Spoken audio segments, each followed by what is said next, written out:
The wind did not just blow across the high plains of the Arizona and New Mexico borderlands. It scoured them. It was a living, malevolent thing, a rasp of ice and grit that sought to peel the very bark from the pine trees and the skin from a man's face. Here, the world was composed of three things: the pale, frozen gray of the sky, the jagged dark teeth of the mountains looming in the distance, and the endless, rolling expanse of sagebrush that looked like the stubble on a dead man's jaw. Silas Thorne stood in the center of this desolation, his boots crunching through the crust of old snow that had refused to melt for a month. He was 40 years old, though the mirror in his ranch house claimed he was 50, and his joints argued he was 60. He raised the heavy iron axe and brought it down with a grunt. The blade shattered the 3 inches of ice covering the wooden water trough. Dark water welled up through the fissure, splashing against his chaps, instantly freezing into beads of ice on the leather. This was the routine. It was always the routine. He leaned the axe against the fence post and watched as the cattle shouldered their way toward the opening. They were thin, their coats shaggy and matted, their breath huffing out in white plumes that were snatched away immediately by the gale. There were not enough of them to make a man rich, but there were enough to keep a man tired. Silas pulled off a heavy glove to rub a hand over his face, feeling the crack of wind-chapped skin on his knuckles snag against the stubble of his beard. He worked alone. He had worked alone for 5 years now, ever since he'd staked this claim miles from the nearest settlement. It was a hard patch of earth, nestled in the shadow of the ridges where the timberline broke the monotony of the plains. But it was his. He tossed a forkful of dry, brittle hay to a heifer that looked ready to collapse, then paused. His eyes, pale blue and narrowed against the glare, scanned the ridgeline. It was a habit he could not break.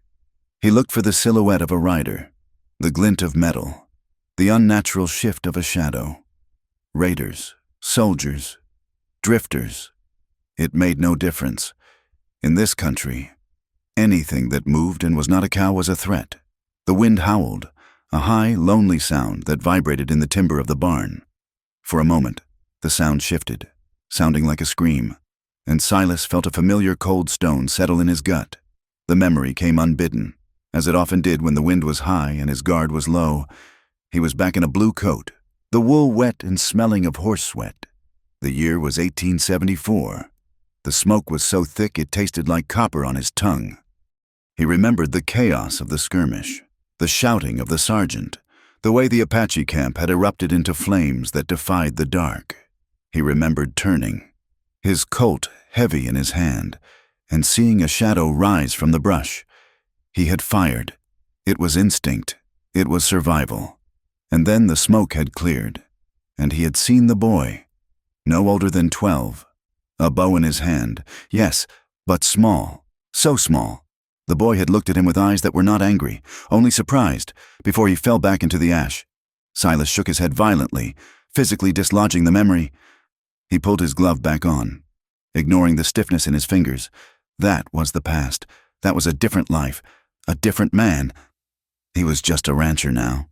He paid his taxes when the assessor dared to ride this far out, and he sold his beef in the fall. He wanted nothing more than the silence. But the silence was getting harder to keep. Earlier that week, he had ridden into Black Creek for supplies.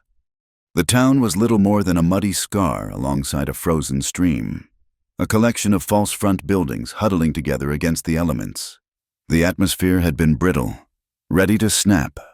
Silas had stood at the bar in the saloon, nursing a whiskey he did not particularly enjoy, listening to the voices around him. There are hostile bands moving south. A man in a dusty coat had whispered to his neighbor. They say Victorio has split his forces. They say they are hungry and looking for blood. Then Cyrus Vane had entered. Vane was a cattle baron who owned half the valley and wanted the other half. He was a large man, encased in buffalo hide and self-importance, his voice booming like a cannon. Savages are bad for business. Vane had announced to the room, slamming a fist onto the bar. I lost 10 head of steer last week. I told the major that if the army cannot clean this filth out of the mountains, I will hire men who can. We will drive every Apache out or bury them. Silas had finished his drink in one swallow and left. He had seen the soldiers riding out in formation as he loaded his wagon. Grim-faced men on weary horses, riding toward the high country. He had kept his head down, pulled the brim of his hat low, and driven his wagon out of town without a word. He wanted no part of their war. He had had his fill of wars. Now, standing by his frozen trough, Silas looked up at the sky. It was turning a bruised purple in the west. A storm was coming, not just a squall, but a true winter killer. He finished his chores with a frantic efficiency, securing the barn doors and checking the horses. By the time he mounted his own gelding, a sturdy bay named Rusty, the first flakes were beginning to swirl. They were hard, icy pellets that stung like birdshot. He turned the horse toward the northern fence line, intending to check one last break in the wire before hunkering down. The wind was at his back, pushing him forward. That was when he saw the tracks. They crossed near the edge of his grazing land, cutting a diagonal line toward the heavy timber of the mountains. Silas pulled up, the leather of his saddle creaking. He leaned over. The wind was filling them in fast, but they were unmistakably fresh. One set of unshod pony tracks, one set of moccasin prints walking alongside. The pony was limping, the gait was uneven. The person walking was dragging one foot slightly. Silas sat up, wiping snow from his mustache. They were heading for the high timber, into the teeth of the storm. It was suicide. Up there, the temperature would drop to 20 degrees below zero tonight. Let them go, a voice in his head said. It is not your concern. You are a cattleman. You are done with tracking. He turned Rusty's head back toward the ranch house, toward the promise of a cast-iron stove and a hot meal. Then, the sound cracked through the air. It was faint, swallowed almost instantly by the gale, but Silas knew it. A gunshot. It echoed off the cliffs to the north. A flat, dry crack. Silas froze. His heart hammered a sudden, violent rhythm against his ribs. Then came another. Reflexes he thought he had buried under 5 years of ranch work surged to the surface. Before his better judgment could scream a protest, he had spurred Rusty around, driving the horse toward the sound. He rode low in the saddle, his hand instinctively going to the Winchester rifle in the scabbard under his knee. The snow thickened, turning the world into a blurring sheet of white. He pushed the horse up the rise, entering the tree line where the pines whipped back and forth like maddened dancers. He smelled the blood before he saw it. The metallic tang cut through the scent of pine resin and ice. Silas slowed the horse, sliding the rifle out. He moved into a small clearing sheltered by a wall of granite. The scene was chaos frozen in time. A cavalry horse lay dead in the snow, a dark mound rapidly being covered in white. It had been shot recently. There was blood sprayed across a patch of exposed gray rock, bright and shocking. And there was the woman. She was crouched behind a fallen log, pressed against the granite wall. She held a repeating rifle, the barrel resting on the wood, aimed squarely at Silas's chest. She was Apache. Her hair was black and matted with snow, hanging loose around a face that was gaunt with exhaustion. She wore a heavy buckskin tunic and leggings, but they were soaked through on the left side. Blood, dark and sluggish, was seeping from a wound in her shoulder, staining the leather almost black. Silas pulled Rusty up short, his own rifle held across his saddle horn, not raised but ready. Soldiers, he thought. The tracks he had seen earlier, they must have cut her off. He looked at the ground. There were other tracks, shod hooves, leading away to the east. The soldiers had fired, seen the horse go down, and likely assumed the rider was finished, or else the storm had forced them to retreat before they could confirm the kill. They had left her for the cold. The woman shouted something in her own tongue. The wind tore the words away, but the tone was unmistakable. It was a warning. English. Silas shouted back, his voice rough. I do not speak Apache. The barrel of her rifle did not waver, though he could see her hands shaking. It was a tremor that went through her whole body, shock, blood loss, and the biting cold. Go away, she rasped. Her voice was hoarse, like dry leaves grinding together. You are bleeding. Silas said. "I will kill you," she returned. Her eyes were black obsidian, sharp with a mixture of hatred and terror that Silas recognized. It was the look of a cornered animal that knows it is dying, but intends to take the hunter with it. Silas looked up at the sky. The light was failing fast. The gray was turning to charcoal. The snow was coming down in sheets now, obscuring the trees just 20 yards away. "If you stay out here, you will be dead in an hour," Silas yelled over the wind. "The cold will take you long before you bleed out. I would rather the cold than a white man," she spat. Silas felt a surge of frustration. He should leave. He should turn the horse around and ride back to his fire. She had a gun aimed at his heart. She was the enemy, or had been, once. But he looked at the dead horse. He looked at the thinness of her wrists. He looked at the blood on the snow. He remembered the boy in the smoke. He swore under his breath. "I am not a soldier," he said, keeping his hands visible. "My ranch is 2 miles down the valley. There is an old line cabin a quarter mile from here. It has a roof and a stove." She watched him, her eyes narrowing. She did not lower the weapon. "The soldiers are gone," Silas pressed. "They are running for cover. You should do the same." "Why?" she asked. "Why do you care?" "I don't," Silas lied, "but I do not want to find your frozen body on my land come spring. It scares the cattle." It was a grim, dark joke, but it seemed to register. She blinked, swaying slightly on her feet. The loss of blood was taking its toll. The rifle barrel dipped an inch. "Come with me to the cabin," Silas said. "You can wait out the storm. When it clears, you go your own way." She stared at him for a long, agonizing minute. The snow was piling up on her shoulders. She looked at the dead horse, then back at the relentless white wall of the storm closing in. She lowered the rifle slowly, using it to prop herself up as she tried to stand. She stumbled, her knees buckling. Silas swung down from his horse. He moved toward her, slowly, deliberately. "If you touch me, I will cut your throat," she hissed, fumbling for a knife at her belt. "I am just helping you walk," Silas said, his voice flat. "That is the deal. You do not kill me. I do not let you freeze. Do we have an agreement?"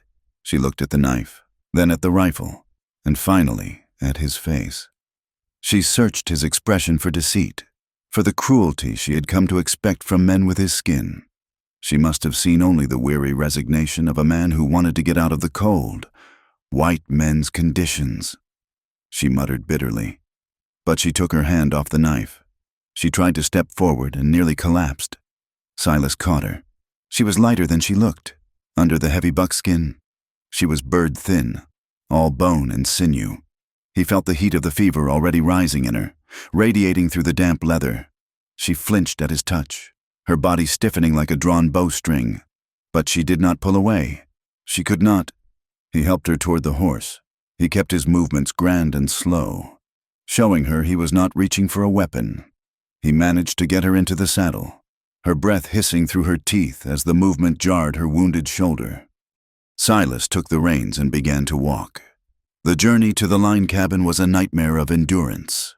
The world had vanished, replaced by a swirling vortex of white emptiness. The wind screamed, driving ice crystals into Silas's eyes, blinding him. He walked with his head down, trusting the horse to follow, and trusting his own internal map of the land. Every step was a battle against the drifts that were already knee-deep. He could hear the woman's breathing above the wind, ragged, wet gasps. Once, he looked back and saw her slumped forward, gripping the saddle horn with white-knuckled desperation. Her eyes squeezed shut. "Hold on," he shouted, though he doubted she could hear him. They were two ghosts moving through a void, bound together by the thin leather of the reins and the sheer refusal to lay down and die. The cabin appeared out of the gloom like a dark hallucination. It was a rough-hewn structure of pine logs, built by Silas 3 years ago for calving season. It was small, ugly, and the most beautiful thing he had ever seen. He forced the door open against the drift, the rusted hinges shrieking. He helped her down. She was barely conscious now, her legs giving way as soon as her feet touched the ground. He practically carried her inside, kicking the door shut behind them against the fury of the gale. The silence inside was sudden and shocking.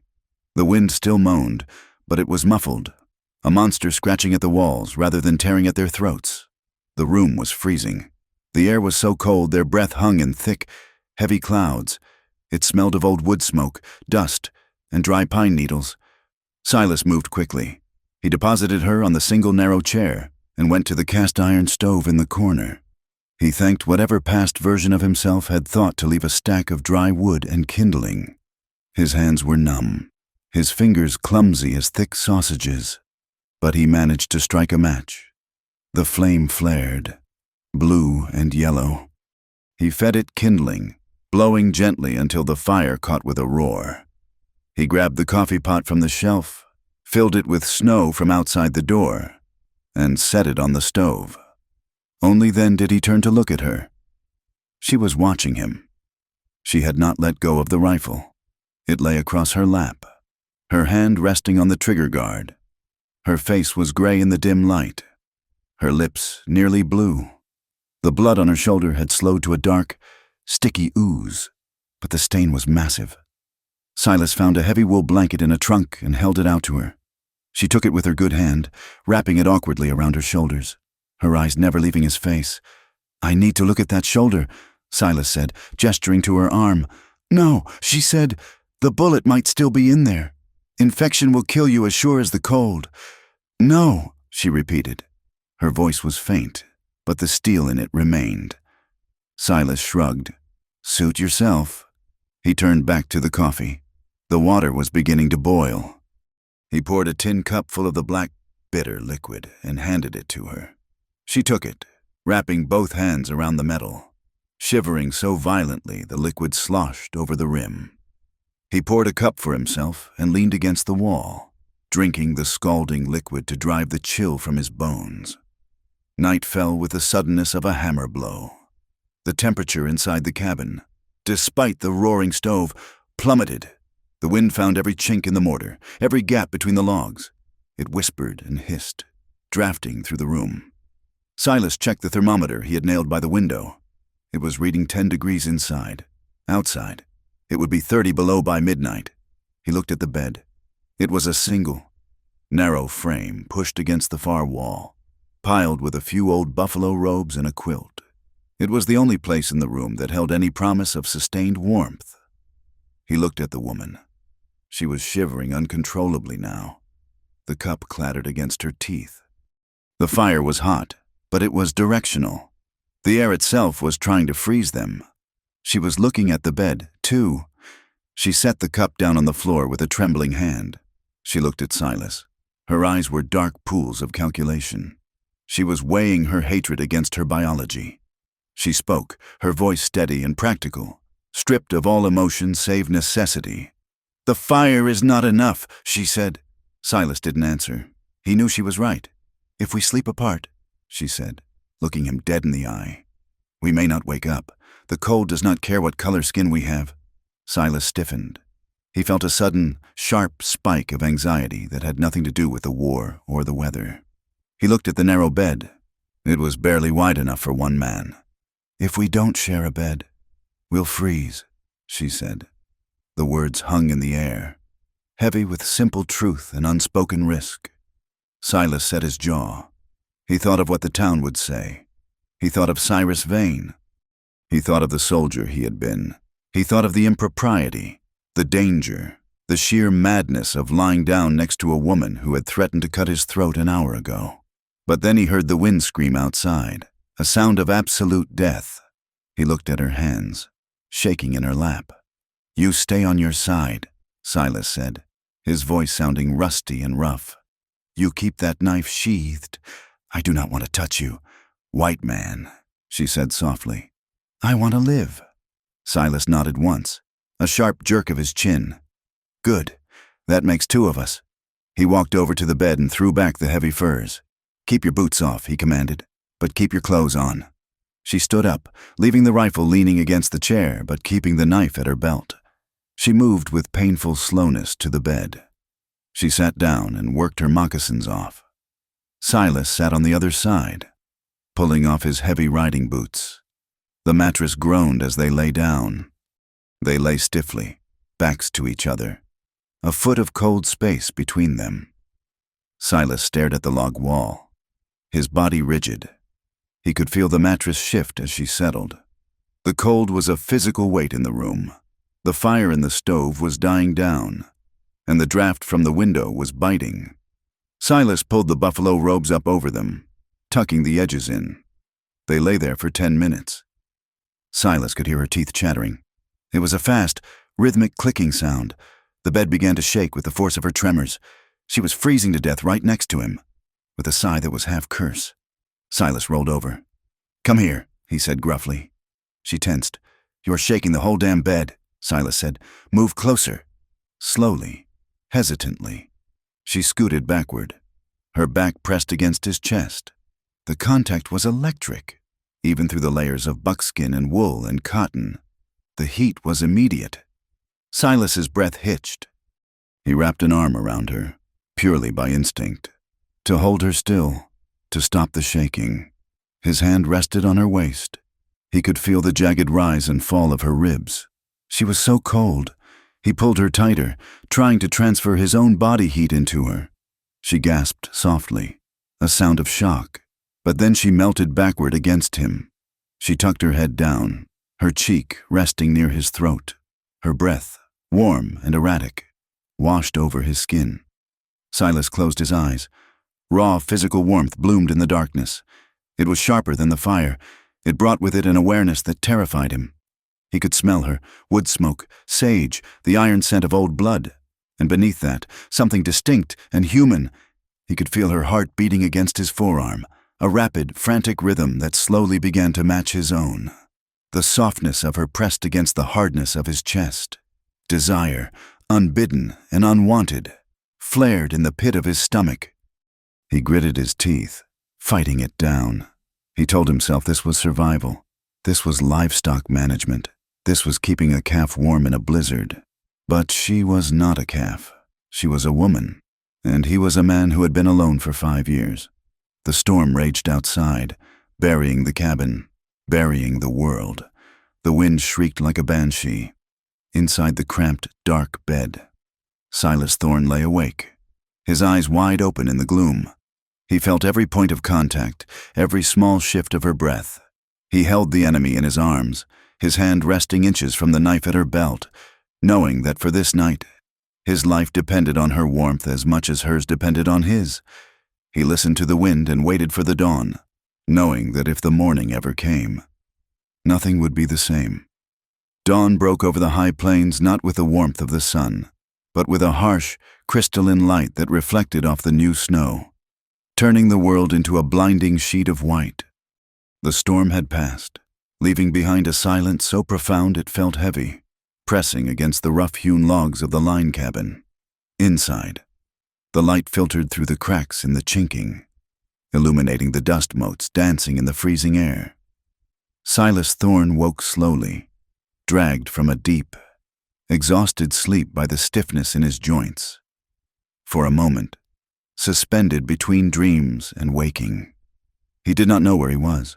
He felt warmth along his front, a steady, rhythmic rise and fall against his chest. His arm was numb, pinned beneath a weight. Then memory rushed back, the storm, the ambush, the woman. He opened his eyes. They were tangled together like two animals seeking shelter in a burrow. She was pressed against him, her head tucked under his chin, her injured arm cradled carefully against her own stomach, protected by the curve of his body. His left arm was wrapped around her waist, his hand resting on the heavy wool of the blanket covering her hip. Her legs were intertwined with his, her boots still on, muddying the sheets. But the heat radiating between them was undeniable. It was the most intimate contact Silas had had with another human being in 10 years. He lay still, his heart giving a single, hard thump against his ribs. The smell of her was stronger now. Sage, wood smoke, and the copper tang of dried blood. She stirred. Her breathing hitched, then stopped. He felt her muscles tense, rippling down the length of her back. She pushed herself away instantly, scrambling backward until her back hit the cold log wall. She gasped, her hand flying to the knife at her belt before she seemed to remember where she was. Silas sat up, groaning as the cold air of the room hit his warm skin. He rubbed a hand over his face, feeling the grit in his eyes. "Morning," he said, his voice rough with sleep. She stared at him, her eyes wide and dark, pupils blown out. She looked at the space between them on the bed, the indentation where their bodies had been pressed together. A flush of color rose in her cheeks, distinct against her pale, exhausted skin. It was not embarrassment. Exactly. It was the shock of survival, mixed with a sharp, defensive pride. She said nothing. She swung her legs over the edge of the bed and tried to stand, but her knees buckled. She hissed in pain. Grabbing her left shoulder, "Sit down," Silas commanded, swinging his own legs out. He reached for his boots. "You will tear it open?" "I am fine," she gritted out, though she sank back onto the mattress. "Let me see it," Silas said. "No." Silas stood up and walked to the stove. The fire was dead ash. The room was freezing. He grabbed the remaining kindling and shoved it into the iron belly, striking a match with stiff fingers. "Look," he said, turning back to her as the fire crackled. "You survived the night. It would be a damn shame to die of gangrene 3 days from now because you were too proud to let a white man clean a wound." She glared at him, her chest heaving. She looked at the rifle leaning against the chair, then at him. The fight seemed to drain out of her, leaving only a bone-deep weariness. "Do what you must," she whispered. Silas fetched the basin of water he had left near the stove the night before. It had a skiff of ice on top. He broke it with his thumb and brought it to the bedside, along with a clean rag from his saddlebag. He sat on the edge of the bed. She flinched as his weight shifted the mattress, turning her face away toward the wall. He reached out and gently peeled back the torn leather of her tunic. The blood had dried, sticking the fabric to the skin. "This is going to hurt," he warned. "Just do it." He soaked the rag and pressed it against the dried blood.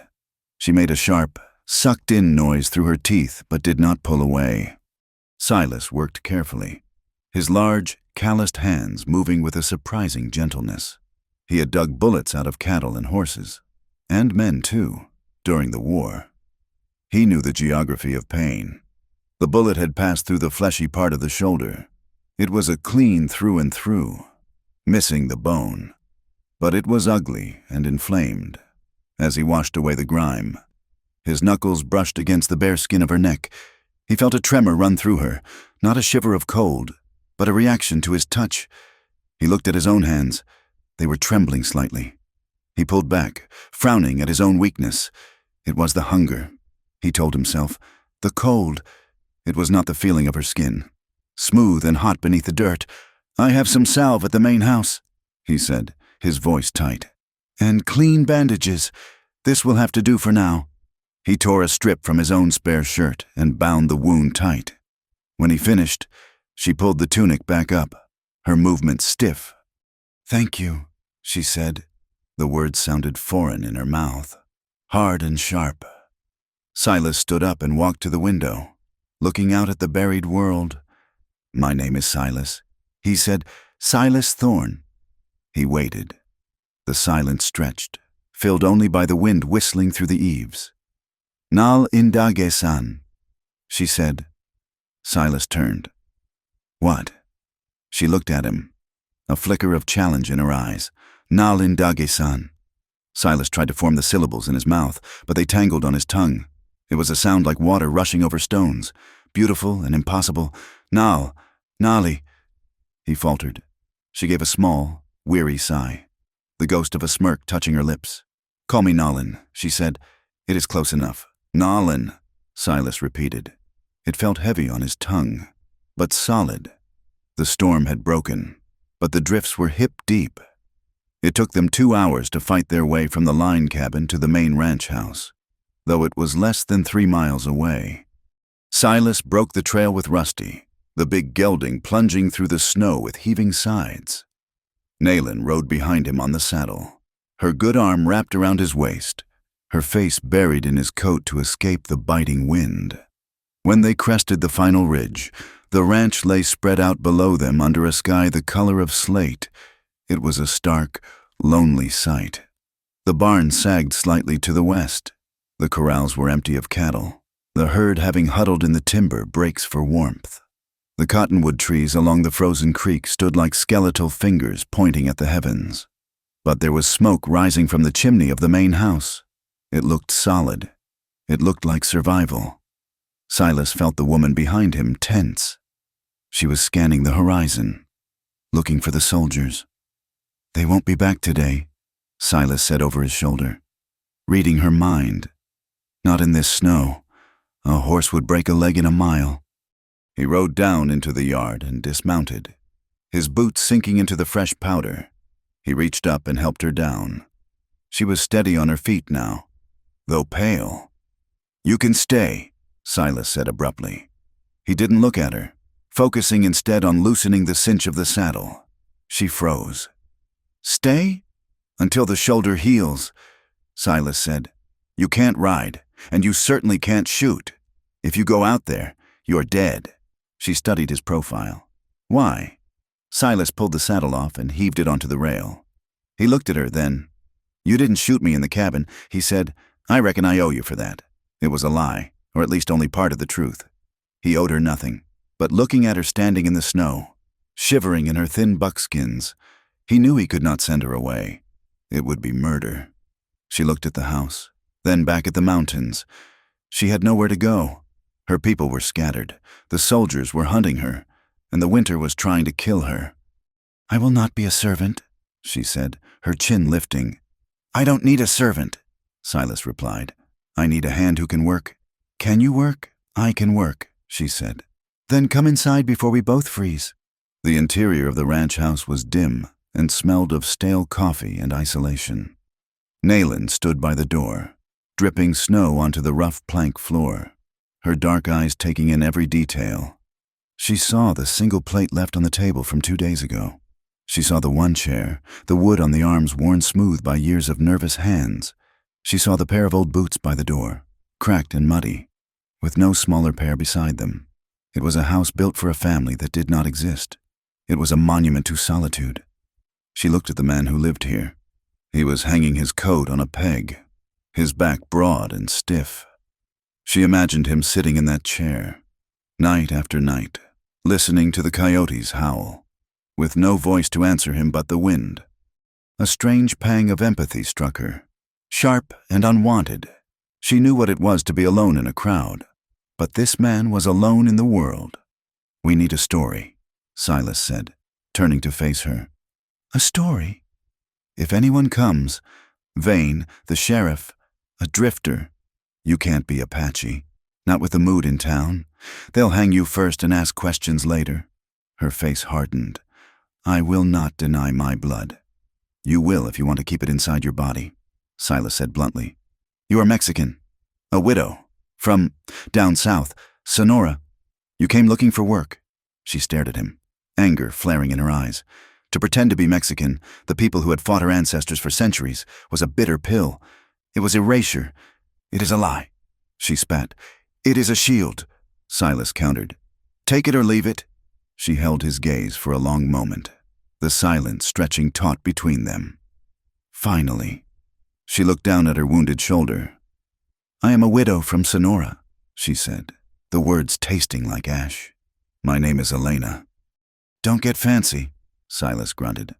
"Just keep your head down and speak Spanish if you have to." The first full day at the ranch was a lesson in stubbornness.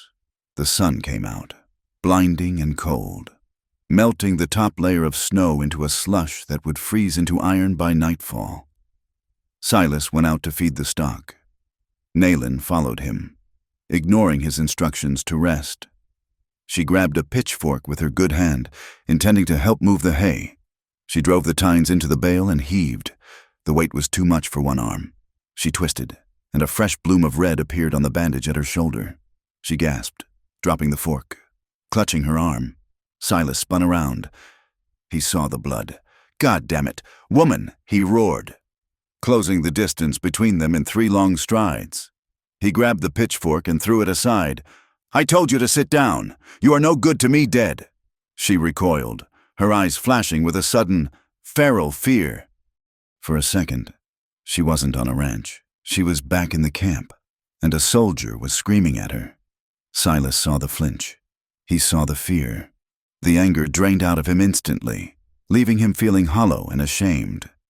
He took a breath, lowering his voice. "I am sorry," he said, holding up a hand. "I didn't mean to shout." She straightened, regaining her composure, though her face was pale. "I earn my keep." "You earn your keep by healing," Silas said gently. "Look, I don't want to watch anyone else die on this land. I have seen enough of it." He looked past her, toward the ridge where he had buried his sister and her boy 3 years ago. Naylin followed his gaze. She saw the 2 small wooden crosses poking out of the snowdrifts. She looked back at him, her expression softening. She understood grief. It was the one language they both spoke fluently. "I will rest," she said quietly. Later that afternoon, they were in the corral. A young mare, skittish from the storm and the confinement, was pacing the fence line, rolling her eyes. Silas approached her with a halter, but the horse reared, striking out with her forelegs. Silas cursed, backing off. "She's spooked. I'll have to rope her." Naylin stepped forward. "Let me." "You can't hold her," Silas warned. "I do not need to hold her," Naylin said. She walked toward the mare. She did not square her shoulders or raise her voice. She moved like smoke, her body language submissive but calm. She began to make a low, rhythmic sound in her throat, a clicking, humming noise that Silas had never heard. The mare froze, ears flickering. Naylin continued to walk, her eyes lowered. Not making contact, she spoke soft, fluid words in Apache. They sounded like the wind in the grass. The mare lowered her head. Naylin reached out slowly and laid her hand on the animal's neck. The horse shuddered once, then blew out a long breath, leaning into the touch. Silas watched, leaning against the fence rail, a coil of rope forgotten in his hand. He was mesmerized. He had broken horses for 20 years, using force and leverage and patience. She had done it with a whisper. The steam from the mare's nostrils mingled with Naylin's breath in the cold air. For a moment, watching her stroke the animal's velvet nose, Silas forgot she was a fugitive. He forgot she was the enemy. He saw only a competence and a grace that made his chest ache. She looked up and caught him staring. "She likes the sound of the old words," Naylin said. "I reckon she does," Silas replied, his voice quiet. "I reckon I've never seen anything like that." A flush of pleasure touched her cheeks, and she turned back to the horse to hide it. The evenings were the hardest and the best. The world outside was hostile, a freezing void of wind and darkness. But inside the ranch house, the yellow light of the kerosene lamp created a small, fragile circle of civilization. They sat at the table, eating the stew Silas had made, beef and potatoes, simple and filling. Naylin ate with a quiet efficiency. Her eyes roamed the room. They landed on the small table by the window where a heavy, leather-bound Bible sat. Next to it was a tintype photograph in a silver frame. A woman with a kind, tired face holding a laughing boy. "Your family?" she asked, gesturing with her spoon. "My sister, Sarah," Silas said, not looking up from his plate. "And her boy, Toby. Where are they? Fever took them 3 winters back." Naylin nodded. She did not offer empty platitudes. In her world, death was a neighbor who visited often. "And the papers?" she asked, nodding toward the drawer that was slightly ajar, revealing a stack of official-looking documents. "Army discharge," Silas said shortly. "Old news." He watched her across the table. She had pulled a small object from her pocket. It was a piece of bone, carved into a complex, geometric shape, polished smooth by years of handling. Her fingers traced the grooves of it unconsciously. "What is that?" he asked. She stopped, her hand closing over it protectively. "A memory," she said. "From my brother, before the soldiers took him." Silas looked at her hand, clenched into a fist. He thought of the boy in the smoke, the one he had shot. A sick feeling turned in his gut. "We all carry things we can't put down," he murmured. "By the 4th day, the supplies were running low. Coffee and flour were gone. I have to go to town," Silas announced at breakfast. "I will come." Nayland said.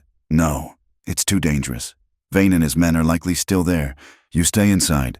Keep the curtains drawn. He rode out alone, feeling the weight of the sky pressing down on him. The ride to Black Creek was long and cold. When he entered the general store, the bell above the door chimed, a cheerful sound that felt out of place. The store smelled of pickle brine and sawdust. Silas gathered his supplies quickly. As he stood at the counter, the door opened behind him. Captain Reed walked in, followed by Cyrus Vane. Reed was a man with a face like a hatchet, sharp, thin, and hard. He wore his cavalry uniform with a rigid precision. Vane was his opposite, large and blustering. I'm telling you, Captain, she can't have gone far. Vane was saying, a wounded squaw in a blizzard? She is not just a squaw, Reed said. His voice clipped. She was a scout. She knows how to hide. She knows how to survive. Silas kept his back turned, examining a tin of peaches. His heart was hammering against his ribs. A scout? Vane laughed. You mean a traitor? She turned on us, Reed said, his tone darkening. Led the patrol into a box canyon. 2 men dead. She claimed she was trying to stop a massacre, but I know better. She's a snake, Cyrus, and when I find her, I'll hang her from the nearest cottonwood. Silas paid for his goods, keeping his head down. Afternoon. Silas, the shopkeeper said loudly. Reed and Vane turned. Thorn. Vane grunted. Haven't seen you in a week. Been busy, Silas said, hefting his sack of flour. Seen any tracks up your way? Reed asked. Stepping forward. We're looking for a runaway. Dangerous. Silas met the captain's eyes. They were cold, pale eyes, devoid of mercy. I've seen plenty of tracks, Silas said evenly. Coyote, wolf, deer, no people. Snow's too deep for anyone with sense to be out. Reed studied him for a long moment, searching for a crack. Silas held his gaze, channeling every ounce of his stubbornness. If you see anything, you ride in, Reed said finally. There's a reward. I'm sure there is, Silas said. He walked out, feeling their eyes boring into his back. He didn't breathe until he was a mile out of town. When he returned to the ranch, the sky had turned dark again. A squall, sudden and violent, slammed into the valley.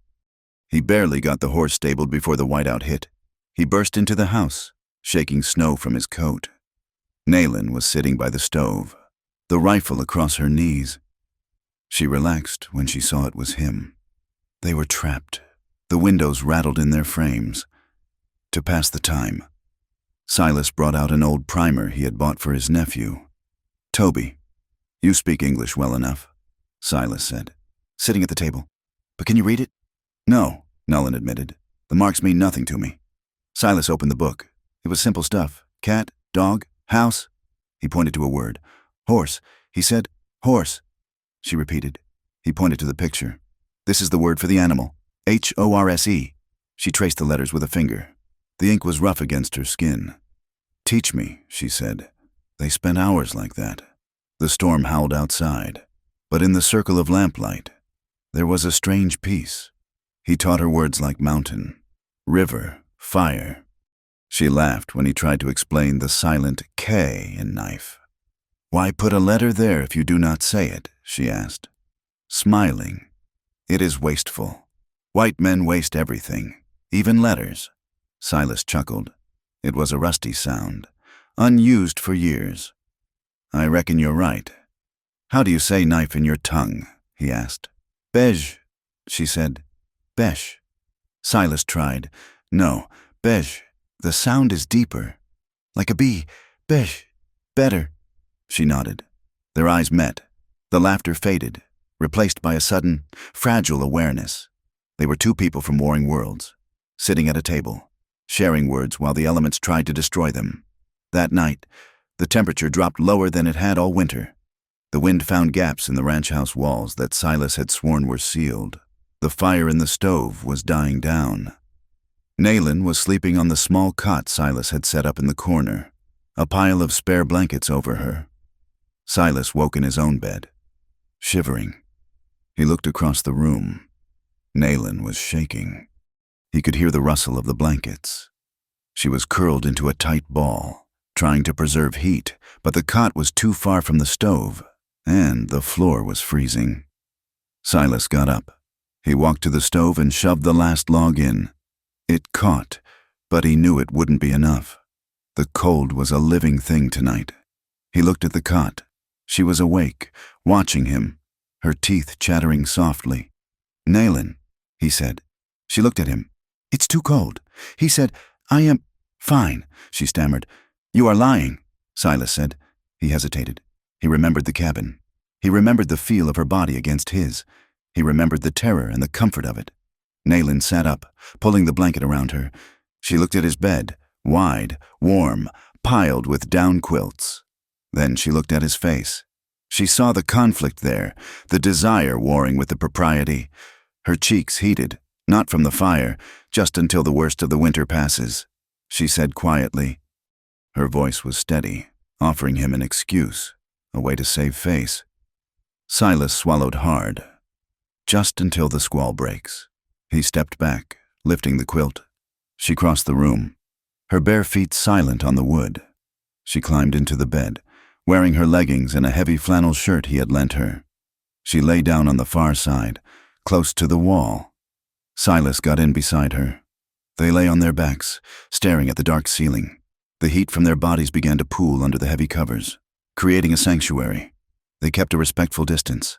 A foot of mattress separated them, but the cold pressed in from the room. It pushed them, slowly, almost imperceptibly. They drifted. Silas shifted his leg. Naylin turned her shoulder. His hand, resting on the mattress, brushed against her waist. She tensed. Silas froze. He waited for her to pull away.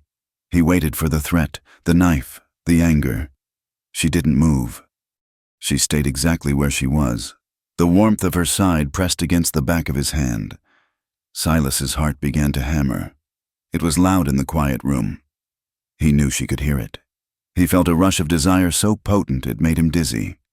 It wasn't just the physical proximity. It was the trust. She was letting him touch her.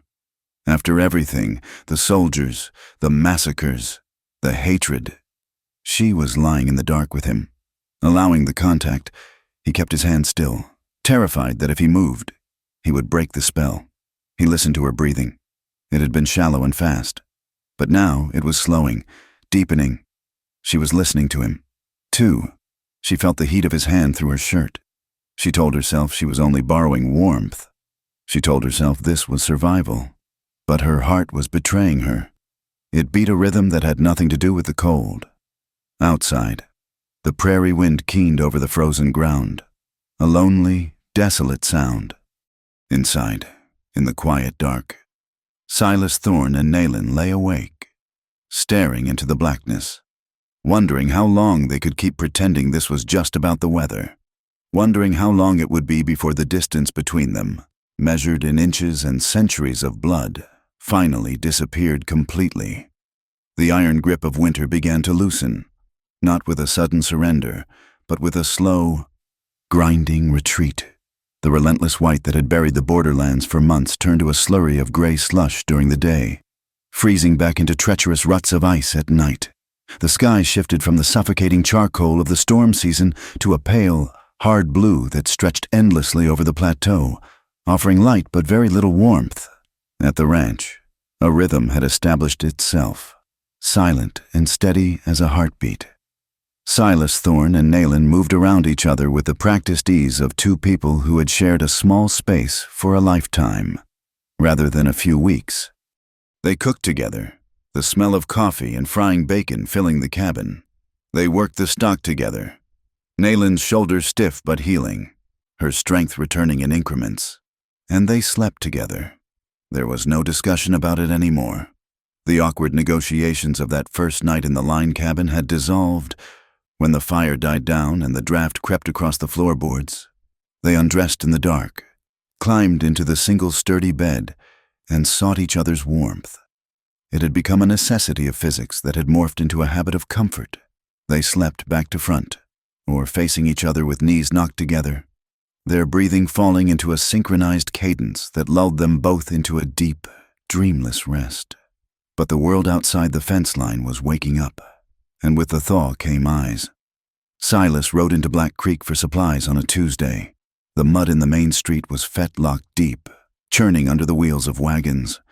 As he tied Rusty to the hitching rail outside the general store, he felt the weight of gazes on his back. He walked into the saloon for a whiskey. He felt he needed to brace himself for the ride home. The air inside was thick with tobacco smoke and the smell of damp wool. A silence rippled through the room as he entered, then picked up again, but the tone had changed. "Well, if it ain't the hermit of the high country," a voice drawled from the corner. It was Jubal Creech, a man who ran a few head of cattle on the scrubland south of town. He was leaning back in a chair, a grin splitting his beard. "We was wondering if you froze to death up there, Silas," Jubal said, "or if you just found something to keep you warm." A few men chuckled into their glasses. Silas signaled the barkeep for a bottle. He kept his face impassive, a mask carved from granite. "Just working." "Jubal," Silas said, pouring a measure. "Winter is hard on the herd. Hard on a man, too, sleeping alone." Another man muttered. "Unless you ain't alone." Silas turned slowly, the glass halfway to his mouth. He looked at the man, a drifter named Miller who worked odd jobs for the livery. "You asking a question?" "Miller?" Silas asked. His voice was flat, devoid of anger, but it carried a weight that made the air in the room drop 10 degrees. Miller blinked, his grin faltering. "Just talk. Thorn. Folks say you bought enough flour for 2 last time. Folks talk too much," Silas said, "and work too little." He downed the whiskey, tossed a coin on the bar, and walked out. He did not run, but his stride was long and purposeful. The hair on the back of his neck prickled. They were guessing. They were bored. And they were guessing. And that was dangerous. 2 days later, the danger rode right up to his corral fence. Naylin was mucking out the stalls, pitching sodden straw into a pile. She wore one of Silas's old hats pulled low and a heavy canvas coat that swallowed her frame. She was humming a low, tuneful sound, lost in the rhythm of the labor. "Hello there?" The voice startled her. She froze, gripping the pitchfork, and looked up. A rider had come up on the blind side of the barn. It was a ranch hand from the neighboring spread, a young man named Dawson with a face full of freckles and eyes that were too curious for his own good. Naylin ducked her head immediately, shielding her face with the brim of the hat, her heart hammered against her ribs. "Where's the boss?" Dawson asked, leaning over his saddle horn. Silas was out on the North Ridge. She was alone. "He is away," Naylin said. She pitched her voice low and thickened it with the accent they had practiced. She prayed the Spanish rhythms she had heard in her youth would hold up. Dawson frowned, squinting at her. He nudged his horse closer to the fence. "I ain't seen you before," he said. "You new? Say," Naylin said, keeping her back half turned. "I cook, I clean, for the winter." "Where you from?" "Sonora." She lied. The word tasted like copper in her mouth. Dawson looked her up and down. The coat hid her figure, and the hat hid her eyes, but he seemed to sense something that did not fit. The way she stood, perhaps. The stillness of her. "You got a name?" "Elena." She said, "Well, Elena, you tell Thorne that Dawson stopped by. Tell him I found that stray heifer of his down by the creek wash. She's stuck in the mud. Leg looks bad. I will tell him," she said. Dawson lingered a moment longer, his gaze drilling into her back. Finally, he spat a stream of tobacco juice into the snow and turned his horse. "Adios." "Elena," he called out, but there was a question mark at the end of the greeting. Naylin watched him ride away until he was a speck against the gray mud. She was shaking, not from cold, but from a rage so hot it made her dizzy. When Silas returned an hour later, she was waiting for him in the kitchen. She was not cooking. She was standing by the window, staring out at the empty plains, her hands clenched into fists at her sides. "Dawson was here," she said, not turning around. Silas stopped in the doorway, sensing the tension. "Did he see you? He spoke to me. Did you do as we said?" She whipped around, her eyes blazing. "Yes, I played your game. I was Elena. I was the poor Mexican widow. I bowed my head. I hid my face. Good, Silas said, exhaling a breath he hadn't realized he was holding. That buys us time. It buys me shame, she shouted. The sound of her voice raising was shocking in the small house. I am not Elena, she cried, stepping forward. I am Nayland. My father was a chief of the Willow Creek people. I have ridden with warriors. And you make me cower in the mud like a beaten dog and pretend to be a stranger to myself. Silas stepped into the room, closing the door behind him. It is not about shame. Nayland, it is about keeping a rope off your neck. Is there a difference? She demanded. If I cannot be who I am already dead. You erase me. Silas, just like the soldiers, just like the government. You say you help me, but you just want me hidden. That is not fair, Silas snapped, his own temper fraying. I am risking everything I have to keep you here. If Dawson had looked closer, if he rides back to town and talks to Vane, let him talk. I am tired of hiding. And I am tired of burying people, Silas roared. The words hung in the air, vibrating. Silas rubbed his hand over his face, the anger draining out as quickly as it had come, leaving him exhausted. I just want you to live, he said quietly. She looked at him, her chest heaving, the fire in her eyes dimmed, replaced by a deep, welling sorrow. She sank into the chair by the table, as if her legs could no longer hold the weight of her history. You do not know what it is, she said softly, to be used by everyone. Tell me, Silas said. He pulled the other chair out and sat opposite her. He did not try to touch her. He just waited. She looked at her hands, scarred and brown against the pine table. It was 3 winters ago. She began, her voice was flat, reciting a nightmare she knew by heart. The soldiers came to our village at dawn. They carried a white flag. They said they wanted to talk about boundaries. My brother, Katenna, he was young. He believed them. She swallowed hard. He walked out to meet them. He was not armed. He carried a gift, a blanket my mother had woven. Silas watched her, his throat tight. The officer dropped his hand. She continued. And the soldiers fired. They cut him down before he could take 5 steps. I saw the dust jump from his shirt. She looked up at Silas, and he saw the scene reflected in her dark pupils. After that, it was fire. They burned the lodges. They took the women. They took me. They put us in a pen like cattle at the fort, for weeks. Then the general came. He said he needed scouts. He said if I knew the land, if I guided them to the renegade bands in the mountains, my mother and sisters would get extra rations. If I refused, they would be sent to the dry lands in the south where the fever waits. She let out a bitter, jagged laugh. So I rode. I wore their jacket. I rode ahead of the column. I showed them the water holes. I tried to lead them away from the families. I tried to lead them only to the empty canyons. But the soldiers are not stupid. They found a camp, a hunting party. I screamed at them to run, but the soldiers had Gatling guns. She closed her eyes. When it was over, the survivors looked at me. My own cousins, my own blood. They spat on me. They called me traitor. They called me white man's dog. She opened her eyes, and they were swimming with unshed tears. So you see, Silas, I am hated by the Apache for helping the soldiers. I am hunted by the soldiers for running away, and now I am erased by you to save your own skin. I am nothing. I am smoke. Silas sat in silence. The story filled the room, heavy and suffocating. He looked at the woman sitting across from him, and he saw the immense, crushing weight she carried. He looked down at his own hands. They were large, capable hands, killer's hands. He had never spoken of it.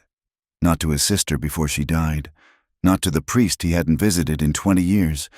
It was 74, Silas said. His voice was a gravelly rumble. Nayland looked at him, surprised by the shift. I was a sergeant. We were patrolling the Black Range. It was night, pitch black. We took fire from a ridgeline, pure chaos, horses screaming, men shouting. I was terrified. He looked up, meeting her gaze steadily. I saw a shape running through the brush. I didn't think. I just saw movement, and I pulled the trigger. It was a good shot, a lucky shot. He paused, the memory vivid and sick in his mind. When the sun came up, we went to check the bodies. I found him. He wasn't a warrior. He was a boy, maybe 12 years old. He had a bow, but he was running away. Silas's voice dropped to a whisper. I turned him over. He had a scar on his chin, and he looked like he was just sleeping. I killed a child. Nayland. Because I was scared. Because I was following orders. Because I was a soldier. He leaned forward. I see his face every night, and when I look at you, when you talk about your brother, I wonder if the face I see in my nightmares belongs to you. The silence that followed was absolute. It stretched between them like a canyon, vast and deep. It was filled with the ghosts of the dead, with the smoke of burned villages, with the terrible, irreversible things people do to survive. Nayland stared at him. Her face was unreadable. She looked at his mouth, then his eyes. She saw the guilt that had hollowed him out, the same way her shame had hollowed her. She did not reach out to comfort him. That would be too easy, too false. But the hardness in her eyes softened. The rage that had been directed at him for making her hide dissipated, replaced by a somber recognition. We are both ghosts. Then? She whispered. Silas nodded slowly. I reckon we are. The external world did not pause for their grief.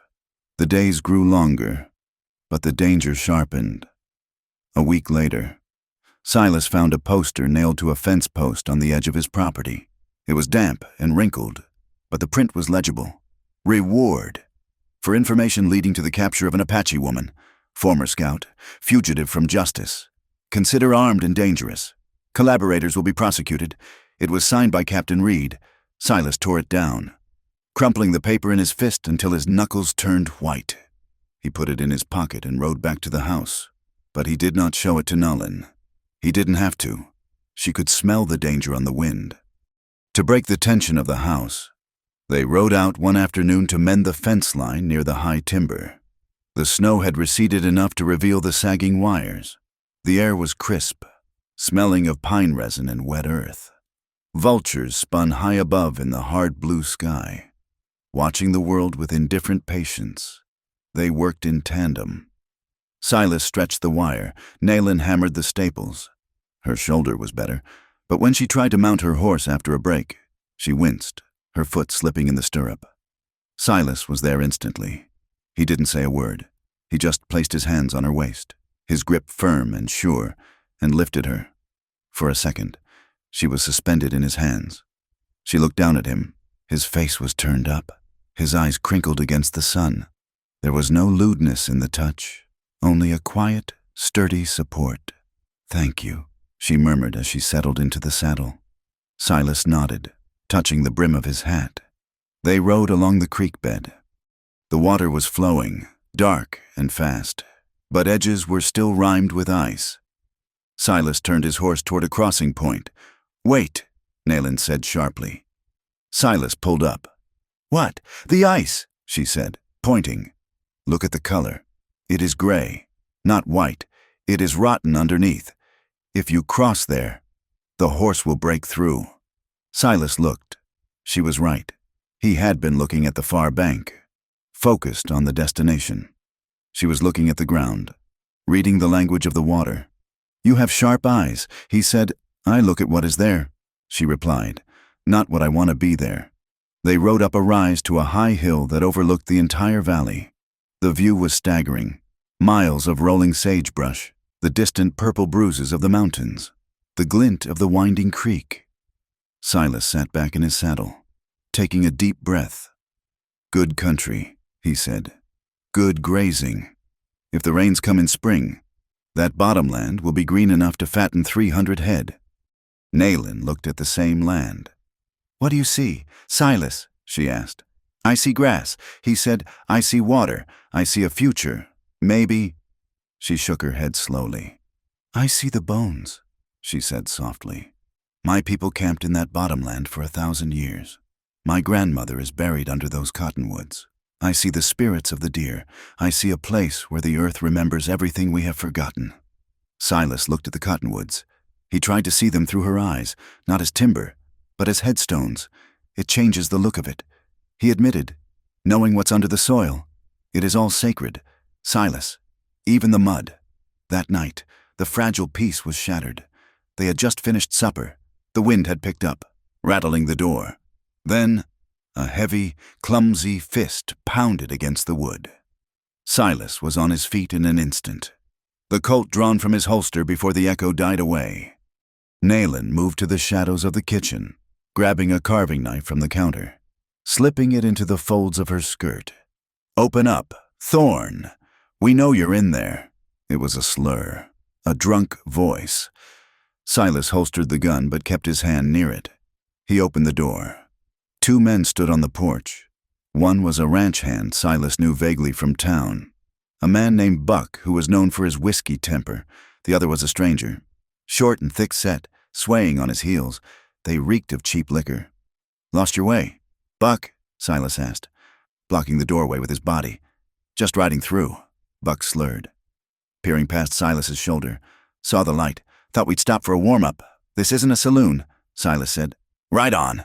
The short man stepped forward. "You ain't very neighborly, Thorn. We just want a drink." "I'm out of whiskey," Silas lied. Then, Buck's eyes caught movement in the shadows. He saw Nayland. "Well now," he grinned, his teeth yellow in the lamplight. "Who's that? You holding out on us? Silas?" Silas didn't move. "She's my housekeeper. She's Mexican, and she's none of your business." "Housekeeper," the short man laughed. "Is that what they call it now?"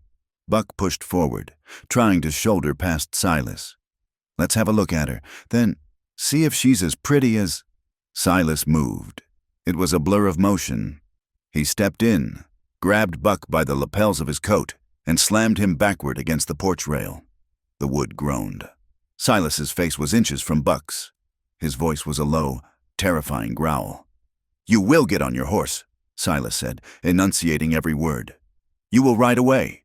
And if you ever come back here drunk and looking for trouble, I will bury you where you fall." Buck's eyes went wide. He saw the death in Silas's face. He saw the soldier, not the rancher.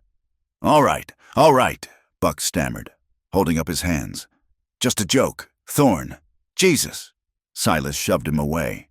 The short man backed up, stumbling down the steps. "Let's go, Buck," the short man muttered. "He's crazy." They scrambled onto their horses, cursing and laughing nervously as they spurred the animals into the dark. Silas stood on the porch until the sound of their hooves faded. He was shaking. His hands were clenched so hard his fingernails cut into his palms. He felt dirty. He felt a rage so pure it burned his throat. He turned and went back inside, slamming the door and bolting it. Nayland was standing by the stove. She had not moved. She held the knife, her knuckles white. She had seen the look in the men's eyes. It was a look she knew well, the look of predators. But she had also seen Silas. She had seen him become a wall of iron between her and them. She had heard the lethal promise in his voice. Silas walked to the table and leaned on it, head hanging low. "I should have killed them," he whispered. "Scum." Nayland put the knife down. She walked over to him. "Silas," she said. He looked up. His eyes were wild, haunted. "I am sorry," he rasped. "I am sorry you had to see that filth in my house." She reached out and took his hand. His skin was rough, calloused, but warm. "You stopped them," she said. "You stood for me. I would have killed them," he repeated, looking at her with a desperate intensity. "I know," she said. That night, the bed felt different. They climbed in as they always did, blowing out the lamp. The room was plunged into darkness, save for the red glow of the dying embers in the stove. They lay back to back, but neither could sleep. The adrenaline from the encounter was still coursing through their veins, sharp and electric. The anger, the fear, the protective fury. It was all swirling in the small space between them. Silas turned over. He stared at the curve of her shoulder in the dim light. "Nalin," he whispered. She turned to face him. Her eyes were open, catching a glint of the firelight. She reached out, her hand tentative. and brushed her fingers against his chest, right over his heart. She needed to know he was real. She needed to feel the solidness of him after the chaos of the evening. "Why did you defend me?" she asked softly. Silas covered her hand with his own. "Because you are not just a housekeeper," he said, "and you are not just a stranger anymore." His voice broke on the last word. The silence grew heavy, charged with a new kind of tension. It wasn't the tension of survival or fear. It was the tension of a dam about to break. "We are alone here," Silas said. "Just you and me, and the ghosts." "I'm tired of the ghosts," Nayland whispered. "I'm tired of being cold." She moved closer. He could feel the heat of her body radiating through the thin flannel. His hand moved up, cupping her cheek. His thumb traced the line of her jaw. She didn't pull away. She leaned into his palm, closing her eyes. "Silas." She breathed. He leaned in. The kiss was hesitant at first, a clumsy collision of lips in the dark. It tasted of fear and hesitation. But then, Nayland made a small sound in her throat, a sound of need, and the dam shattered. Silas groaned and pulled her against him. The kiss deepened, becoming hungry, desperate. It was a release of months of isolation, of years of grief. It was a rejection of the death that waited outside their door. They clung to each other, his hands tangled in her hair, her arms wrapped around his neck, pulling him down. They broke apart for a second, breathing hard, their foreheads resting against each other. Silas pulled back slightly, looking at her in the dark. "If we do this," he whispered, his voice rough, "there is no going back. Everything changes." Nayland looked at him. She thought of the burned village. She thought of the soldiers. She thought of the poster on the fence. Life has taken everything from us. "Silas," she whispered fiercely, "our families, our peace, our land." She pressed her body against his, fitting herself to him. "I will not let fear take this, too." She kissed him again, harder this time, wrapped in the heavy quilts, with the wind hunting for them outside and the world wishing them dead. They gave in. It was not gentle. At first, it was frantic, a claiming of life in the face of death. But as the night wore on, it became something else, tender, aching, and profoundly real. They were no longer a rancher and a fugitive sharing a bed for warmth. They were lovers, carving out a space for themselves on the edge of a world that hated them, bound together by something far more dangerous and powerful than the winter storm. The morning light was gray and thin, filtering through the frost-rimed windows of the ranch house. But to Silas, the room felt brighter than it had in years. He woke first, the weight of Nayland's head on his shoulder a solid, grounding reality. He lay still for a long time, watching the dust motes dance in a shaft of sun, marveling at the simple fact that he was not alone, when Nayland stirred, stretching with a slow, feline grace. She didn't pull away as she once might have. Instead, she turned her face into the crook of his neck, breathing him in. "Morning," Silas rumbled, his voice thick with sleep. "Morning," she whispered back. There was an awkwardness as they rose, a shyness that hadn't been there in the desperation of the night. They dressed with their backs turned, but the silence was companionable, not cold. In the kitchen, Nayland poured the coffee. As she handed him the tin cup, her fingers brushed his. She looked up, offering a small, fleeting smile that transformed her face, softening the hard lines of survival etched around her eyes. Silas took the cup, his hand lingering on her waist as he moved past her to the stove. The touch was brief, a matter of seconds, but it carried a voltage that made the air hum. But the softness of the morning could not hold back the hardness of the world. By noon, the horizon told a different story. Silas stood on the porch, squinting against the glare. To the south, thin pillars of black smoke rose into the sky, smudging the blue. It was the sign of burning. Haystacks, perhaps, or homesteads. "Raids?" Nayland asked, stepping up beside him, drying her hands on a rag. "Maybe," Silas said grimly. Or maybe just the army proving a point. A traveling trader named Jebediah drifted through an hour later, his mule piled high with pots and pans. He didn't dismount, just sat there chewing on a piece of dried venison, his eyes darting nervously. Bad business down valley, Jebediah said, nodding toward the smoke. Soldiers are tearing the country apart. Captain Reed is in a foul mood, says he's flushing out rats. Silas leaned on the fence rail, keeping his face neutral. Is that so? Aye, and folks are spooked. Silas, Vane is stirring the pot. Saying any man not with the cleanup is against it. Saying there's people harboring trouble.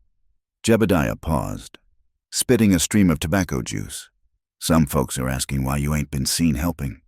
Silas, why you keep to yourself up here? I mind my own business. Jebediah, that used to be a virtue in this country. Used to be. The trader agreed, but times are tight. You watch your back. He rode on, the pans clanking a mournful rhythm. 2 days passed in a tense, suspended silence. Then, Dawson returned. The young ranch hand from the neighboring spread rode up to the corral, but this time there was no swagger, no tobacco-spitting bravado. He looked pale, and he kept looking over his shoulder. He was sober, and he was scared. Silas met him at the gate. What do you want? Dawson, I ain't here for trouble. Mr. Thorne, Dawson said quickly, holding up a hand. I thought you ought to know. Know what? Vane and Captain Reed. They cornered me yesterday. Asking about the woman, the one I saw here. Silas felt a cold stone drop in his gut. What did you tell them? I told them she was Mexican. Just like she said, Dawson stammered. I swear, but Vane, he didn't buy it. He asked if she had an accent. He asked if she looked wild. And Reed got that look in his eye. You know the one. Like a wolf smelling a sick calf. He said no Mexican widow wanders this far north in winter. He said he's coming to check for himself. Dawson gathered his reins, his horse dancing nervously. They're talking about a party. Mr. Thorne, a posse. You better get her out. Tonight. He spun his horse and galloped away, desperate to distance himself from the coming storm. Silas walked back to the house, his boots heavy as lead. Naylin was waiting. She had heard. We have to move, Silas said. I'll saddle the horses. I can get you to the pass before dark. You can head for the reservation agency in the south. Maybe? No, Naylin said. Her voice was sharp, cutting through his panic. Naylin, listen to me. I will not run to the agency, she said, her jaw set in a line of granite. The soldiers watch the roads. The scouts watch the trails. If I go alone, I am dead. Then I'll ride with you, Silas said. And leave your land? Your cattle? This is your home. Silas, it's just dirt and wood, Silas shouted, frustration boiling over. It doesn't matter if you're dead. It matters to me, she shouted back. She stepped close to him, grabbing his coat with both hands. I am done running. Silas, I am done being hunted like a rabbit. If they come, let them come. We face them. Here, together. Silas looked down at her. He saw the fire in her eyes, the same defiance he had seen that first day in the snow. But now, it was mixed with something else, a fierce, protective love for what they had built in this small, broken house. Okay, he breathed, covering her hands with his. Okay, we stay. Night fell with a suffocating weight. The wind died down, leaving the air still and brittle. Every creak of the house, every snap of a twig outside, sounded like a gunshot. They checked the rifles. They barred the door. Then, they went to bed. It was not a night for sleep. It was a night for anchoring. They clung to each other with a desperation that bordered on pain. The love-making was slow, deliberate, a silent conversation of skin and breath. I am here, his hands said as they traced the scars on her back. I am not leaving, her lips promised as they brushed against his throat. They lay in the dark, limbs tangled, listening to the silence, waiting for it to break. It broke just before dawn. The ranch dog started barking, a frenzied, terrified sound that was cut short by a yelp. Then came the thunder of hooves. Not one horse, but a dozen. Silas was out of bed before the first shout, grabbing his Winchester. Nayland was already pulling on her boots, her face pale in the gloom. "Thorn, come out." It was Vane's voice, booming and arrogant. Silas moved to the window, peering through the crack in the shutter. The yard was full of men. Torches flickered, casting long, dancing shadows on the snow. He saw Vane on a massive roan. He saw Captain Reed in his blue coat, sitting stiffly on a gray gelding. Behind them was a motley collection of ranch hands, town thugs, and frightened civilians clutching shotguns. "A mob! Stay down," Silas hissed to Nullen. He cracked the window open. "Get off my land!" "Vane!" Silas shouted. "You have no business here. We have business with the fugitive you're harboring," Reed called out, his voice cutting through the cold air. "Send the Apache woman out! Thorn! I have a housekeeper!" Silas yelled back. "She's Mexican! Don't lie to me! Soldier!" Reed snapped. "We know who she is. She's a traitor and a killer. Send her out, and we'll leave you be." Silas looked at the mob. He saw the bottles passing between hands. He saw the excitement in their eyes. They smelled blood. They didn't want justice. They wanted a show. "She isn't coming out!" Silas shouted. "And the first man who steps on my porch gets a bullet. Burn him out!" Someone screamed from the back. "Yeah, smoke the rats!" A torch arched through the air. It landed on the dry wood of the porch. The flames caught instantly. Licking greedily at the siding, Silas swore. He raised his rifle and fired a warning shot over their heads. The mob returned fire. A hail of lead slammed into the house, shattering glass, splintering wood. Silas ducked, dragging Nayland to the floor. "Silas!" Nayland screamed over the noise. "The back! We have to go out the back! My land!" Silas roared, scrambling up. "I won't let them take it! Silas!" She grabbed his face, forcing him to look at her. "The house is wood. It will burn. If we stay, we die. Is this where you want to end? In a box of fire?" Silas looked around. Smoke was already curling under the door. The roar of the flames on the porch was deafening. He looked at Nullen. He saw the terror in her eyes, but also the clarity. He nodded. "Go!" he shouted. He kicked open the back window. The cold air rushed in, feeding the fire. They scrambled out, dropping into the snow behind the house. The mob was focused on the front, jeering and firing into the burning structure. Silas grabbed Nayland's hand and they ran, crouching low, heading for the cover of the sagebrush and the rising ground toward the timber. Suddenly, a figure darted from the barn. It was Billy, the young hired boy Silas kept on to help with the horses. He was 14, gangly and slow-witted, but kind. He was running toward the burning house, a bucket of water in his hand. "Mr. Thorn!" Billy shouted. "Fire! No!" Silas screamed. "Billy, get back!" Billy didn't hear. He ran toward the porch. A shot rang out. Billy jerked as if he had been pulled by a wire. The bucket flew from his hand. He crumbled into the snow, a dark stain spreading instantly across his chest. Nullen stopped, gasping.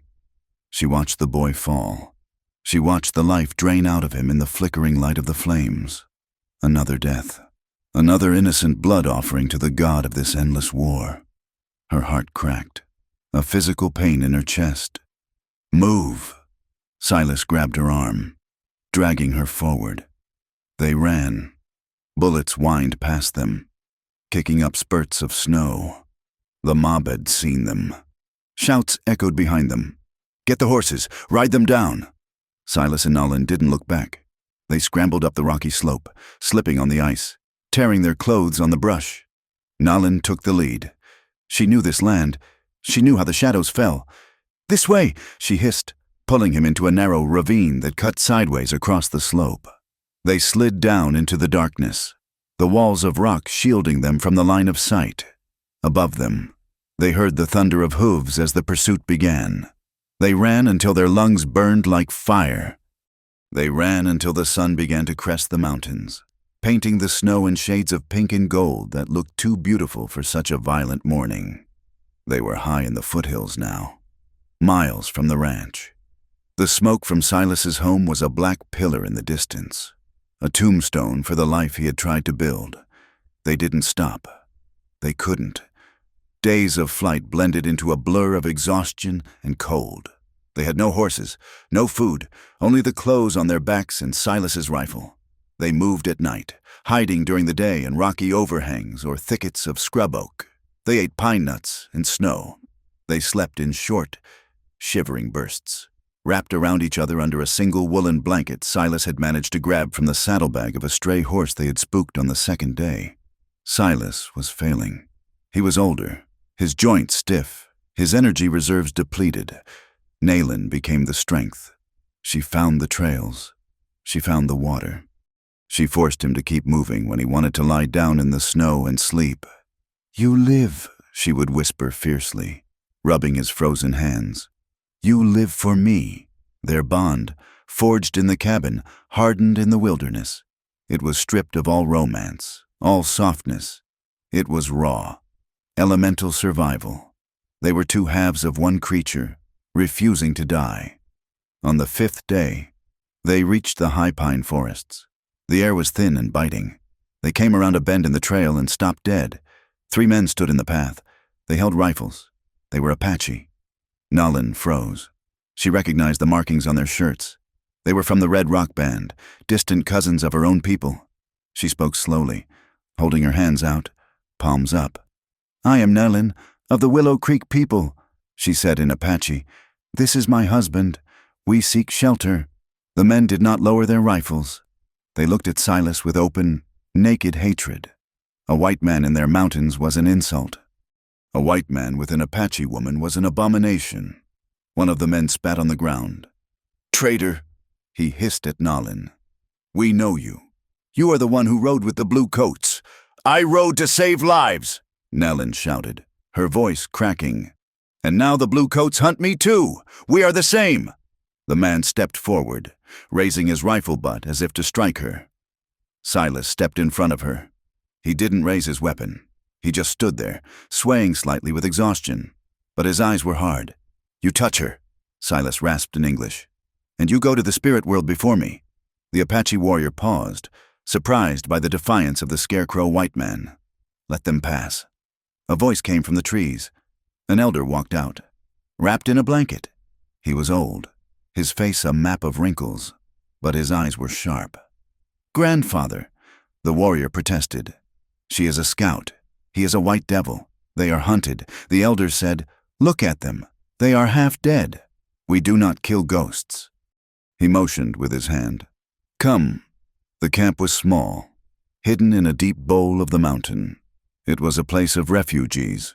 Survivors from other bands, from other massacres, had gathered here. The reception was icy. As Naylin and Silas walked through the camp, conversation stopped. Women stared at Naylin with a mixture of pity and contempt. Men glared at Silas, their hands drifting to their knives. They were given a small, drafty shelter at the edge of the camp. No one offered them food at first. That night, around the communal fire, the debate raged. Naylin stood in the center, Silas by her side. She explained their flight. She explained the burning ranch. She explained the mob. Some of the elders wanted to turn them away. "He brings the soldiers," one argued. "The white men will follow his trail." "They are already coming," Naylin countered. "They hunt us all." Silas stood silently. He did not understand the words, but he understood the tone. He felt the hostility pressing against him like a physical weight. He knew he was standing on ground where men like him, perhaps even men he had ridden with, had spilled oceans of blood. He bowed his head, accepting the judgment, but he did not leave Naylin's side. Finally, the elder who had saved them on the trail spoke. "They stay," he said, "but if the soldiers come, the white man fights with us. Or he dies first." Silas looked at the elder and nodded once. "I understand," he said in English. Life in the camp was a purgatory. Silas struggled with the customs. He was clumsy. He was an outsider, but he worked. He gathered wood. He carried water. He endured the insults and the spitting. Naylin watched him. She saw the humility in him, a quality she had never associated with white men. In the evenings, they sat by their small fire. Nayland watched the children playing nearby, thin, silent children who had learned not to laugh too loud. She saw the widows staring into the flames, their eyes empty. The grief in the camp was palpable. It pulsed in the air. One night, they lay on a bed of furs in their shelter. The wind rattled the branches outside. "Silas," Nayland whispered. "Yeah, do you see them? The children." "I see them. They look like the boy. Silas, the one you—" "I know." Silas choked out. "I see him in every one of them." He turned to her, burying his face in her hair. "I'm sorry. Nayland, for all of it. It is not just your sin. Silas," she said, stroking his hair. "It is the world's sin. But we are here. We are trying." They clung to each other, drawing strength from the only thing that made sense in a world gone mad, their refusal to let go. The refuge lasted a week. It ended with the sound of running feet. Scouts burst into the camp just as the sun was hitting the peaks. They were breathless, their faces masked in sweat and fear. "Soldiers!" one shouted. 2 hours' ride, and men in coats, many guns!" The camp erupted into chaos. Mothers grabbed babies. Men ran for weapons. Nayland grabbed the scout's arm. "Who leads them?" "A man in a blue coat," the scout gasped. "And a big man on a roan horse, and a tracker, one of our own. A traitor who knows these mountains." Nayland looked at Silas. "Read in vain." Silas said, "They found a guide. They are coming to finish it." Nayland said. The elder walked up to them. His face was grim. "We must run," he said, "into the high rocks." "No," Nayland said. She looked around the camp. She saw the old women who could barely walk. She saw the wounded warriors. "If we run, they will hunt us down one by one," she said, "like they always do. We are tired of running." "Grandfather." The elder looked at her. "What do you say?" "We fight," Nayland said. "We ambush them in the pass." Silas stepped forward, checking the action on his rifle. "She's right," he said. "It's a narrow trail. We can hold them." The elder looked at the white man, then at the woman who had been a scout for the enemy. He saw the resolve in their faces. He nodded. "Then we fight." Nayland stood beside Silas, watching the smoke from the cook fires rise into the clear, cruel sky. She felt a sense of déjà vu.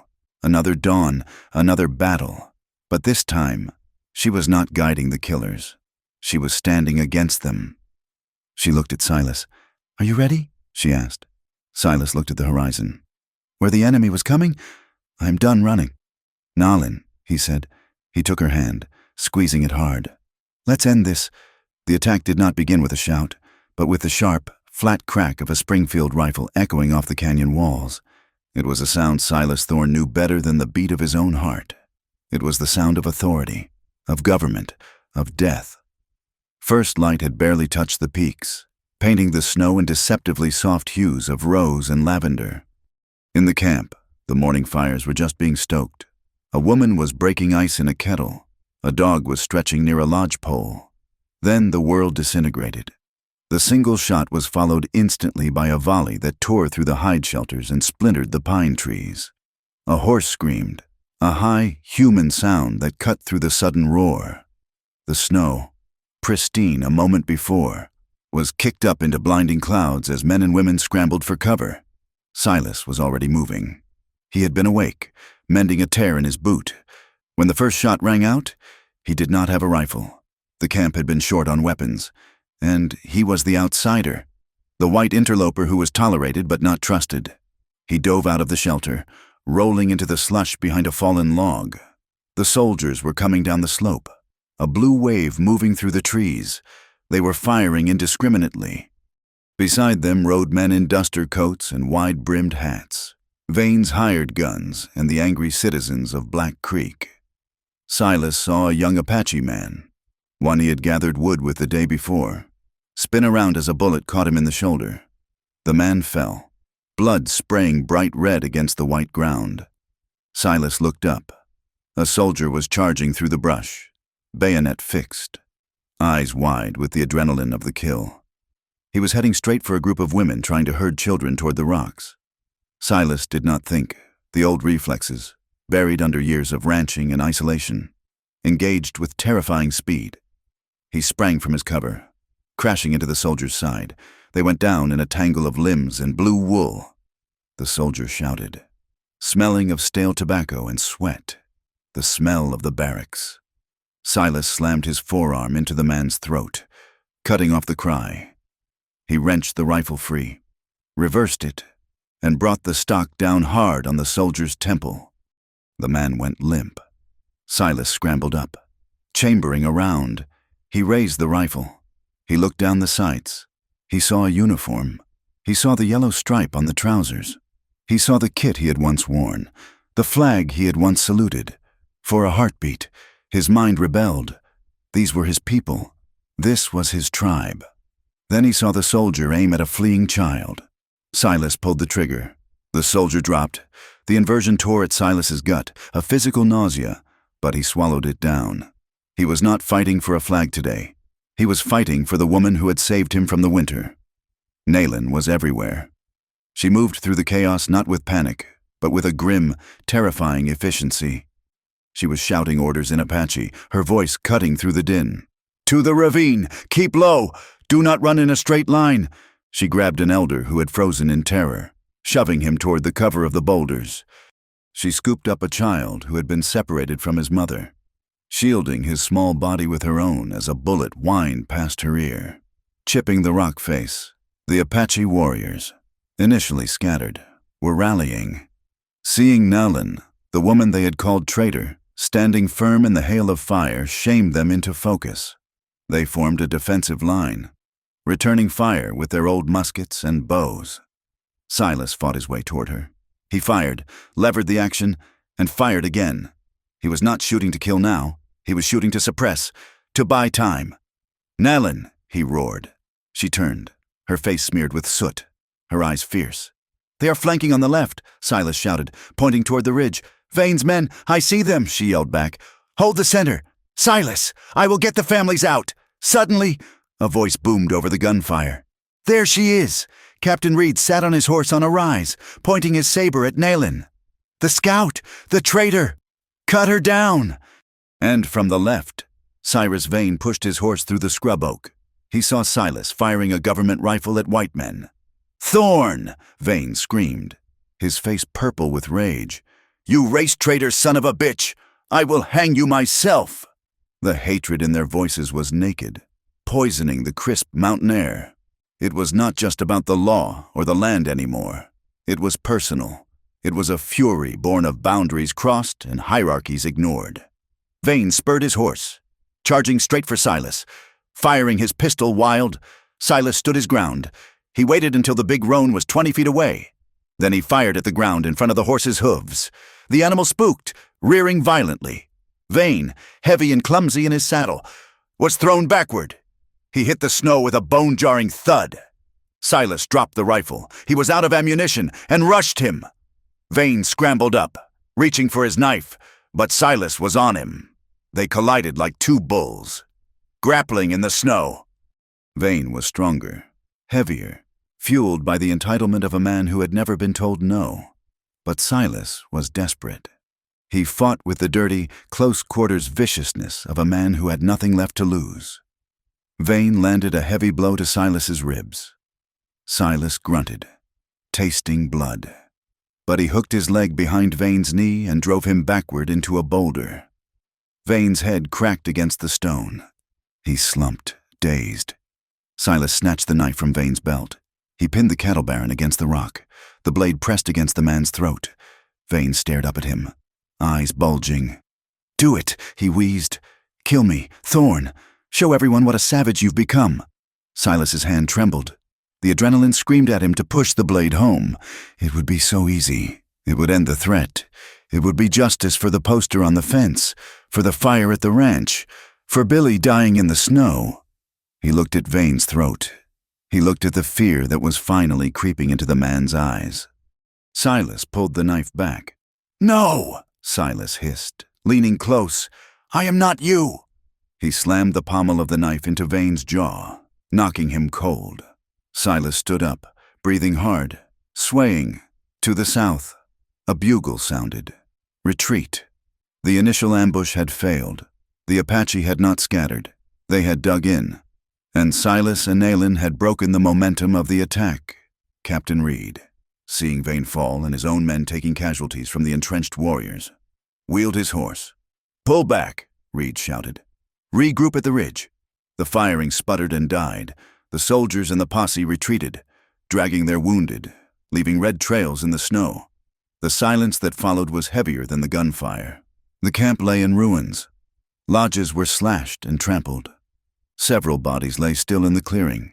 3 Apache warriors, an old woman who hadn't made the rocks, and 2 soldiers in blue. The mountains stood indifferent around them. The peaks were white and pristine, untouched by the mess of blood and ambition below. Survivors gathered in a narrow, hidden ravine a mile up the slope.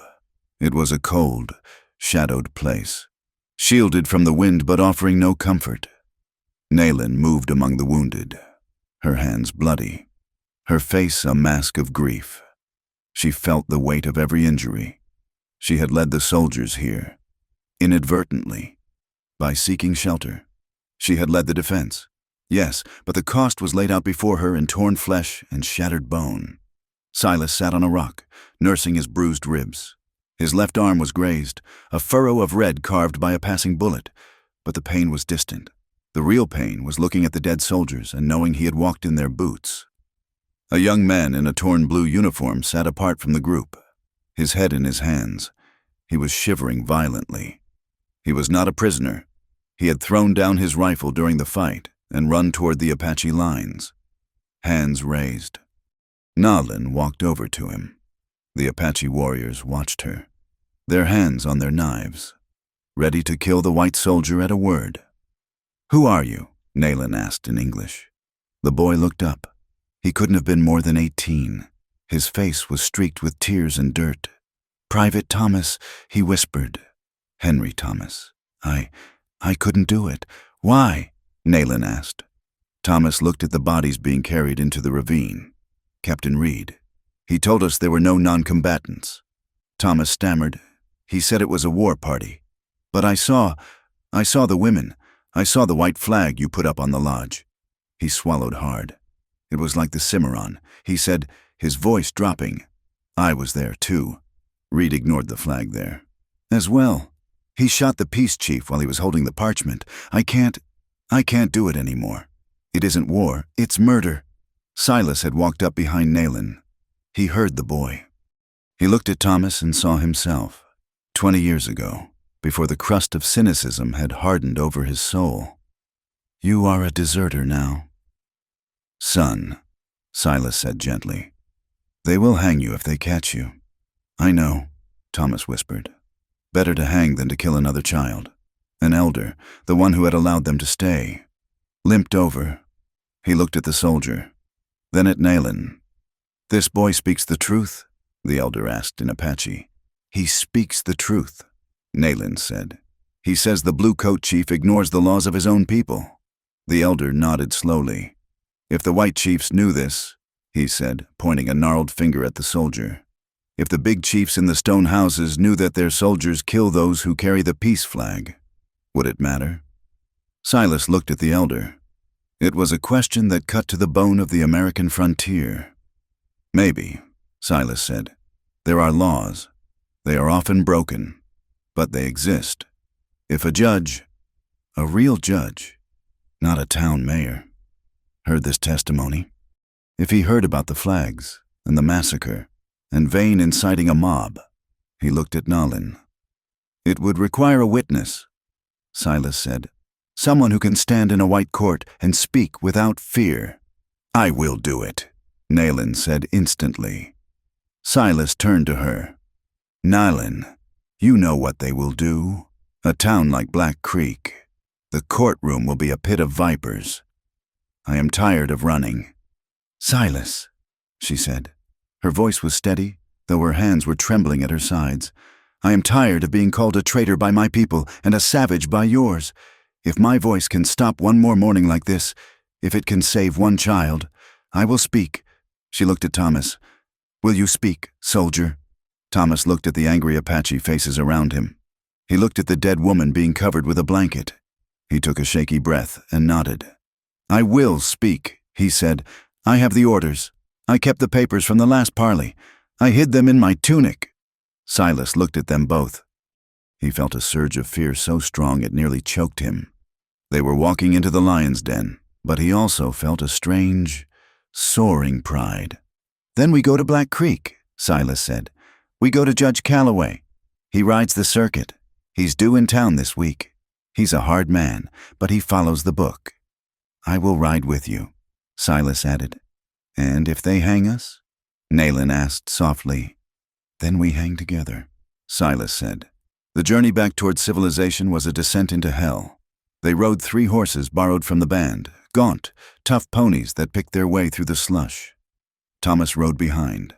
His uniform turned inside out to hide the blue, though nothing could hide the slump of his shoulders. 2 Apache trackers followed at a distance, shadows in the timber, watching to ensure their people were not betrayed again. They rode through a landscape that reflected the violence of the struggle. They passed overgrazed pastures where Vane's cattle had stripped the earth to bare mud. They passed abandoned homesteads, windows gaping like empty eye sockets, victims of the cycle of raids and retaliation. They passed the blackened ruins of a wagon train, the iron rims of the wheels rusting in the snow. Each mile felt like a step toward a gallows. They camped that night in a grove of aspen, miles from town. They did not light a fire. Silas and Nayland lay under their blanket, pressed together against the cold. There was no wild passion this night. The adrenaline of the battle had faded, leaving only a deep, aching soreness and a fear that sat heavy on their chests. Silas held her. He traced the line of her jaw with his thumb, memorizing the shape of her face in the dark. He memorized the way her eyelashes touched her cheek, the way her breath hitched when she was drifting off. "Are you afraid?" he whispered. "Yes," she admitted. "I am afraid of the cage. I am afraid they will not listen." "They will listen," Silas vowed. "I will make them listen." He pulled her closer, burying his face in the coarse wool of her tunic. "I love you, Nalin," he said. The words were quiet, spoken into the damp night air, but they felt heavier than the mountains around them. He had never said them before. She stiffened for a moment, then melted against him. "I know," she whispered. "I know." They held on to each other, 2 small warm things in a vast, cold night, terrified that this might be the last time they would ever touch. They rode into Black Creek at noon. The town was busy. Wagons churned the mud. Men shouted from the boardwalks. The arrival of the trio stopped the noise as if a knife had cut a string. Silas Thorne, battered, his coat torn, his face bruised purple from the fight with Vane, rode point. Beside him sat an Apache woman, her head high, her black hair loose, refusing to hide her face. Behind them rode a deserter in a turned coat. Murmurs rippled through the street like wind through dry grass. "That's the Thorne Place woman." "Is that a soldier?" "Look at Silas. Looks like he went through a thresher." They rode straight to the sheriff's office. Sheriff Brady, a man with a walrus mustache and tired eyes, stepped out onto the boardwalk. He looked from Silas to Nayland to Thomas. "Silas," Brady said, hooking his thumbs in his belt. "You got a lot of nerve riding back in here. Vane is screaming for your blood, says you tried to kill him." "Vane is a liar and a murderer," Silas said, his voice carrying over the crowd that was gathering. "I am here to see Judge Calloway. The judge is in session," Brady said. "But I got a warrant for that woman, Silas, and maybe one for you." "She is a witness," Silas said. "And this man," he gestured to Thomas, "is a witness too, to federal crimes. You touch them, Brady, and you obstruct justice." Brady hesitated. He looked at the crowd. He looked at the grim determination in Silas's eyes.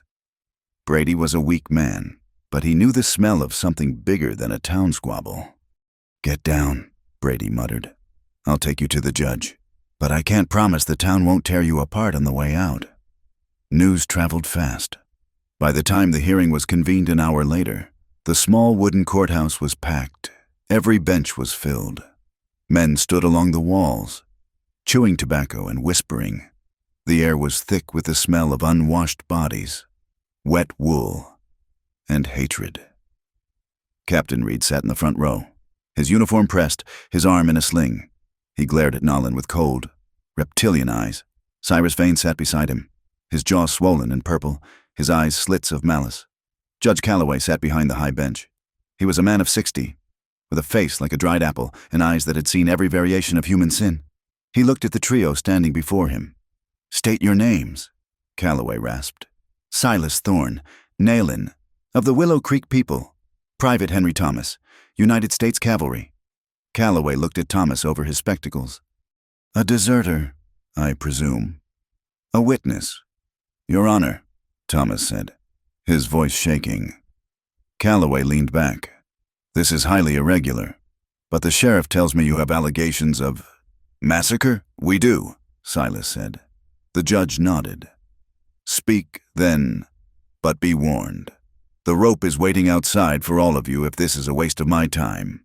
Nayland took the stand first. She stood alone in the center of the room. A sea of hostile white faces surrounded her. She saw the storekeeper who had sold Silas flour. He looked down at his boots. She saw the town doctor. He watched her with curiosity. She saw Vane sneering. She took a breath, holding onto the small bone talisman in her pocket. She began to speak. Her English was accented but clear. She told them of the first dawn, 3 years ago.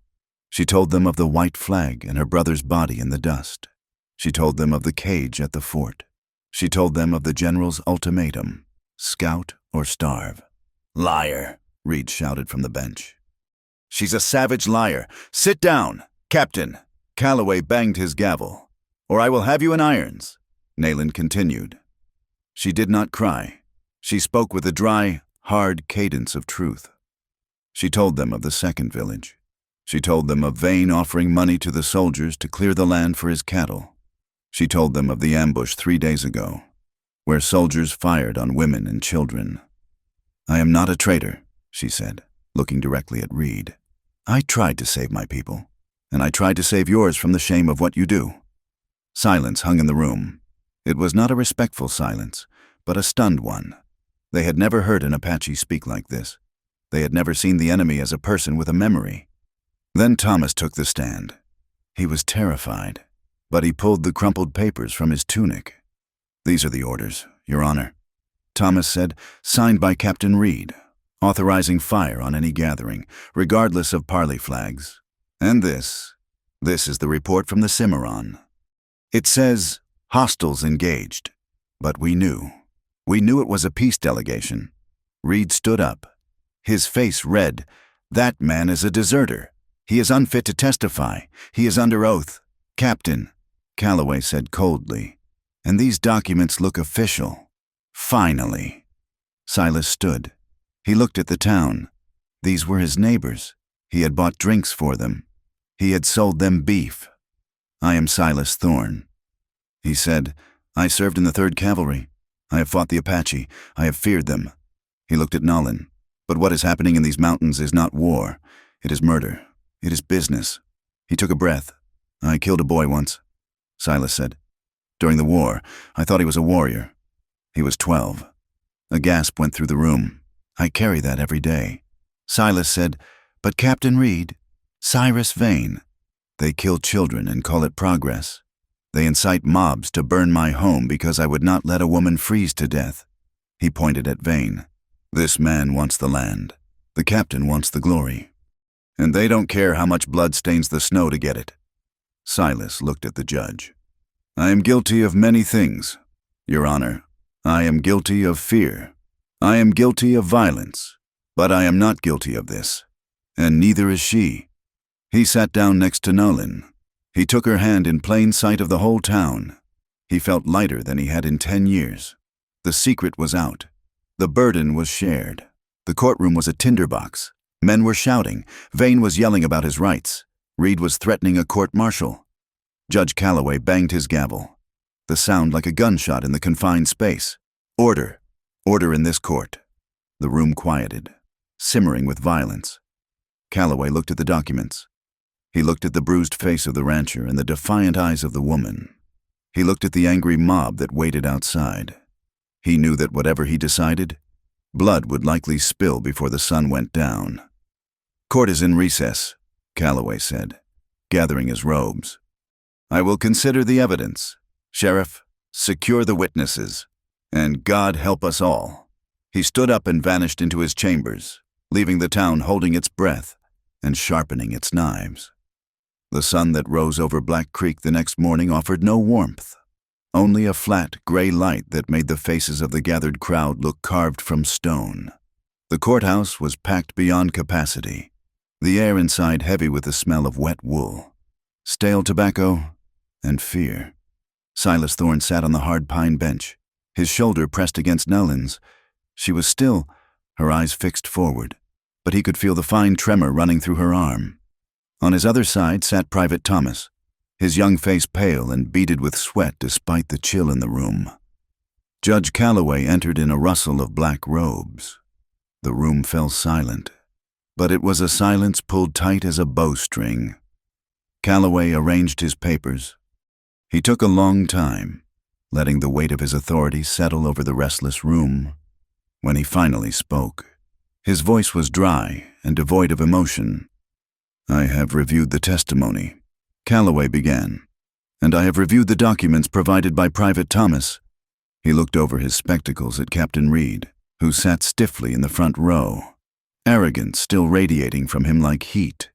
Then he looked at Cyrus Vane, whose swollen jaw was set in a grimace of contempt. "This court finds that there is sufficient evidence to warrant a formal military inquiry into the conduct of Captain Reed regarding the engagement at Red Rock and the violation of truce protocols at the Cimarron." A murmur rippled through the room. Reed's face flushed a deep, angry red. "Captain Reed is to be remanded to the custody of the Provost Marshal at Fort Stanton pending investigation," Calloway continued. "And regarding Mr. Vane," the judge said, turning his gaze to the cattle baron, "the charges of inciting a riot and the unlawful destruction of property, specifically the burning of the Thorne Ranch, are upheld. You will face a territorial grand jury next month." The gavel came down with a sharp crack. It was not justice, not fully. It was a crack in the granite wall of power, a hairline fracture in a system built to protect men like Reed and Vane.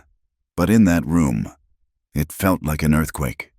Pandemonium erupted. Half the room cheered. Quiet, relieved sounds from the small homesteaders who had lived under Vane's boot heel. The other half, the cattlemen and the staunch patriots who saw every Indian as a devil, roared in outrage. "Traitor!" someone shouted at the judge. "You're siding with savages!" Vane stood up, knocking his chair over. "You'll regret this. Calloway, this is my town. Order! Sheriff, clear the court!" Silas felt no triumph. He looked at Naylin. Her expression had not changed, but her grip on his hand tightened until her knuckles were white. "It is done," she whispered. "No," Silas said, scanning the angry faces turning toward them. "It is just starting." Sheriff Brady pushed his way through the crowd, sweating profusely. "You two need to go," Brady hissed, grabbing Silas's arm. "Now! I can't hold this mob. The back door! Go!" They stood up, the doctor and the storekeeper. Two men who had silently supported them moved to flank them, acting as a flimsy shield against the pressing bodies. Private Thomas, looking terrified but determined, followed close behind. They moved toward the exit, heads down. The crowd surged. Hands reached out to grab at their clothes. "Indian lover! Murderer!" Silas shoved a man away who tried to grab Naylin's hair. "Don't touch her," he roared. "The old soldier in him surfacing?" They burst out of the courthouse into the weak winter sunlight. The street was already filling up. A crowd of men, fueled by whiskey and righteous indignation, was waiting. They weren't whispering anymore. They were shouting. Silas saw the rope first. It had been thrown over the beam of the livery stable across the street. A noose swayed gently in the breeze, empty and waiting. Naylin saw it too. She didn't flinch. She just walked faster. "Get to the horses," Silas said, keeping his body between her and the worst of the crowd. They reached the hitching rail where the doctor had tethered 3 horses for them. It was a chaotic scramble. Silas boosted Naylin into the saddle. He turned to help Thomas. Suddenly, a stone flew from the crowd. striking Thomas in the temple. The boy staggered, blood streaming down his face, but managed to claw his way onto his horse. "Ride!" Silas shouted, swinging into his own saddle. As he turned his horse, he saw Cyrus Vane standing on the courthouse steps, shaking off the deputies who held him. Vane's eyes met Silas's. There was no law in those eyes, only a promise of death.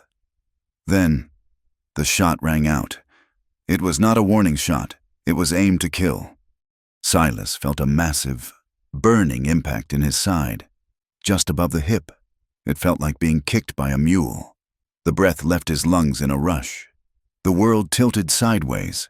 He grasped the saddle horn, his vision graying out. "Silas!" Nayland's scream cut through the haze. She wheeled her horse around, forcing it between him and the crowd. She grabbed his arm, her strength surprising for her size. "Hold on!" she screamed. "Ride! Silas! Ride!" Her pony slammed into the flank of his horse, startling it into a gallop. They tore down the main street of Black Creek, mud flying from the hooves. Another shot whined past, burying itself in a storefront post. They cleared the edge of town, racing out onto the open scrubland, but they were not alone. Behind them, 4 riders broke from the pack, hard men on fast horses. Dusters flapping in the wind. The pursuit was on. Silas rode through a haze of agony. Every hoofbeat sent a shockwave of fire through his side. He could feel the warm, wet spread of blood soaking his shirt and waistband. He gritted his teeth, focusing on the back of Nayland's jacket ahead of him. She was leading them away from the road, away from the easy trails. She turned toward the broken country to the west, where the land crumpled into rocky gullies and treacherous shale slopes. The sky overhead was a hard, indifferent blue. The wind whipped tears from their eyes. "Faster!" Nayland shouted. "Looking back, they are gaining!" Silas urged Rusty forward, but the big gelding was tiring. The riders behind them were closing the distance. A bullet kicked up dirt 10 feet to Silas's left. Nayland made a sharp turn, diving into a dry wash. The sides were steep and choked with brush. It was a dangerous path, but it broke the line of sight. She led them deeper into the maze of the Badlands. She rode with an instinctual knowledge of the earth, finding paths where none seemed to exist. They scrambled up shale slides, slid down gravel banks, and wove through stands of twisted juniper. The sun began to dip toward the horizon, painting the rocks in blood-red light. The pursuers, unfamiliar with the terrain and wary of an ambush in the falling dark, began to fall back. Finally, as dusk turned the world to shadow, they reached a narrow, box canyon shielded by high walls. It was a place Nayland knew, a hidden hollow where the wind could not reach. Nayland slid from her horse before it had fully stopped. She ran to Silas. He was slumped over the neck of his horse, his face the color of old parchment. He was barely conscious. "Silas," she whispered, grabbing his coat. "I have you. Fall to me." He let go. He slid from the saddle, his legs useless. She caught him, buckling under his weight, and lowered him gently to the frozen ground. She worked frantically. Her hands, usually so steady, were shaking. She tore open his coat, then his shirt. The bullet had entered low on the left side. It was an ugly wound, bleeding heavily. But as she pressed her fingers around it, she felt for the exit. There was none. The lead was still inside. "We lost them," Silas murmured. His voice was a thread, barely audible. "Yes," she sobbed, tearing strips from her undertunic. "We lost them. You are safe, safe," he repeated, closing his eyes. "Don't sleep," Nayland commanded, pressing the cloth hard against the wound. "Silas, look at me." He opened his eyes. They were glassy, unfocused. "I'm sorry. Nayland," he whispered. "I'm sorry I couldn't give you a better house." "Hush," she said, tears hot on her cheeks. "I love you," he said. It was a slur, a fading sound. She leaned over him, pressing her forehead to his. "You will not leave me. Silas Thorne, you stood in the fire for me. You do not get to leave now." She worked through the twilight. She built a small fire, shielding the light with rocks. She used snow to clean the wound. From her pouch, she took the dried yarrow and sage she always carried, medicine from her grandmother. She chewed the herbs into a poultice and packed the wound, binding it tight with the strips of cloth. Private Thomas, who had ridden with them, sat by the fire, looking lost and broken. But Naylin ignored him. Her world had narrowed to the man breathing shallowly on the blanket. Night wrapped around them. The stars came out, sharp and cold, indifferent witnesses to their struggle. Silas began to shiver. It was the blood loss, the shock. His teeth chattered, a terrible rattling sound in the quiet canyon. Naylin did not hesitate. She lay down beside him on the hard ground. She pulled the blankets over them both. She pressed her body against his, wrapping her arms around his chest, her legs around his legs. She gave him everything she had left, her heat, her strength, her will. It was not the desperate bargain of the first night in the cabin. It was not the tentative exploration of their first lovemaking. This was a fierce, primal demand. She was anchoring him to the earth with her own skin. "Stay," she whispered into his neck. "Stay." He drifted in and out of the dark. He murmured names she didn't know, names of dead soldiers, dead family. But every time he started to slip away, he felt the warmth of her against him, the steady beat of her heart against his back, and it pulled him back toward the light. Morning found him still breathing. The recovery was not a matter of days, but of weeks. They moved slowly, painful mile by painful mile, deeper into the wilderness. They left the borderlands of Arizona and New Mexico behind, pushing north into the high valleys where the map was still blank white space. Private Thomas left them after a week, heading west toward California to disappear into the mining camps. He was a good boy, but he carried too much fear. Silas and Naylin went on alone. Silas was weak. The infection flared and broke, flared and broke. There were nights when he burned with fever, thrashing on the ground, and Naylin had to hold him down, singing low songs in her own tongue to soothe the demons in his blood. She hunted for them. She set snares for rabbits. She broke ice for water. She became the provider, the protector, the leader, and slowly, the color returned to his face. The wound closed into a puckered, angry scar. The strength returned to his legs. By late spring, they found the valley. It was a place Naylin remembered from stories her uncle had told around the fire, a hidden fold in the earth, protected by high cliffs, with a clear stream running through the center and thick stands of cottonwood for shelter. It was harsh, wild country. It was perfect. They started over. They had nothing but their horses, one rifle, and each other. They built a cabin. It was small, rougher even than the line shack where they had first met. They felled the trees together. Silas swung the axe, gritting his teeth against the pull in his side. Naylin stripped the bark and notched the logs. Every log lifted was an act of defiance. Every chink filled with mud was a statement. They were building a world that had tried to erase them, and they were doing it on their own terms. Summer turned to autumn, and autumn to winter. News reached them only in fragments, carried by the wind, or by the occasional wandering prospector who stumbled into their valley and was sent on his way with a meal and a warning to keep his mouth shut. They heard that Captain Reed had been transferred east, buried in a desk job at a supply depot. A disgrace for a cavalryman, but not a prison sentence. They heard that Cyrus Vane had spent a fortune on lawyers and bribes to avoid jail, but his grip on the territory was broken. He was a smaller man now, shouting at a world that had stopped listening. Some said the trial changed nothing.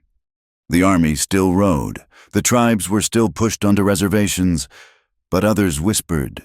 They whispered about the rancher and the scout who stood up in court. They whispered that the law had blinked. It was a story told in saloons and around campfires, a legend growing in the telling, and the legend drew people. It started with a single family, cousins of Naylin's who had fled the reservation. They came into the valley cautiously, half-starved. Naylin welcomed them. Then came a few others, a mixed-blood family from Sonora, a disillusioned settler who had lost his land to a bank and wanted no part of civilization. Cautious alliances formed. It was not a town. It was barely a settlement. It was a collection of outcasts living by a code of mutual survival. Nayland and Silas lived with constant watchfulness. The rifle was never far from the door. They knew that prejudice was a patient hunter, but fear no longer ruled them. Their home became a bridge. In the evenings, around the fires, Apache words blended with English and Spanish. They shared deer meat and tortillas. They shared stories. One afternoon, Silas stood on the porch of the cabin, watching a group of children playing in the creek. An Apache boy was showing a white girl how to catch crawfish. Their laughter echoed off the canyon walls, a sound so pure it made Silas's throat ache. It wasn't paradise. It was hard, grinding work, but it was peace. Years passed. The seasons wheeled overhead, indifferent and beautiful. The scar on Silas's side faded to white, but it never fully disappeared. It was a map of where he had been. On a bitterly cold night in late January, a storm rolled in from the north. It was a twin to the storm that had brought them together so many years ago. The wind howled with the same banshee shriek. The snow piled high against the logs. Inside the cabin, the fire was low. Silas and Nayland climbed into bed. They were older now. Gray streaked Nayland's black hair. Silas's joints complained more loudly in the cold, but the pull between them had not faded. If anything, it had petrified into something harder than diamond. They lay wrapped around each other, his back to her chest, her arm thrown over his waist. The heat of their bodies created a cocoon against the freezing dark. Silas reached down and took her hand, interlacing their fingers. "Do you remember?" he asked softly, the wind rattling the loose board in the roof. "I remember," she said. "You were terrified. I was not." Silas chuckled. "I was cautious. You had a knife." "I still have a knife," she teased, pressing a kiss to his shoulder. Silas turned in her arms, shifting so he could look at her. The embers from the fire cast a soft, orange glow on her face. She was beautiful to him, more beautiful than the girl in the snow, because he knew the woman she had become. "We made it, Nalin," he whispered. She reached up and traced the line of his jaw, her fingers calloused and warm. "We did not just make it, Silas," she said. "We built it." She pulled him closer. The kiss was slow, tasting of shared years, of coffee and wood smoke, of grief metabolized into joy. It was tender, but underneath the tenderness, the old fire still burned, the fierce, desperate hunger that had saved them both. They pressed together, skin to skin, mapping the familiar geography of scars and time. They did not cling to each other to escape death anymore. They held on to celebrate the life they had carved out of the rock. Outside, the wind roared over the wild western landscape, burying the passes and freezing the rivers, indifferent to the fates of men and women. But inside, in the small, warm circle of the cabin, two people who had been taught to hate each other lay tangled in the dark, breathing in unison. They had lost land and status and safety, but they had chosen love in a world that wanted them dead. And in the quiet of the winter night, that choice felt like the greatest victory of all. Thank you for listening to this story, writing, "If we don't share a bed, we'll freeze," the Apache woman said. And The Rancher Couldn't Resist has been a journey through the harsh and beautiful landscape of the human heart. I hope Silas and Nayland's story resonated with you. I would love to hear from you. Please leave a comment below telling me where you are listening from. I am always amazed to see how far these stories travel. If you enjoyed this tale of the American frontier, please consider subscribing to From Wild West. There are many more stories to tell, of outlaws and lawmen, of survival and romance, and of the grit it took to build a life on the edge of the world. Share your thoughts in the comments. Did they find justice? Was the sacrifice worth the peace they found? I look forward to reading your words. Until next time, keep your fire lit and your powder dry.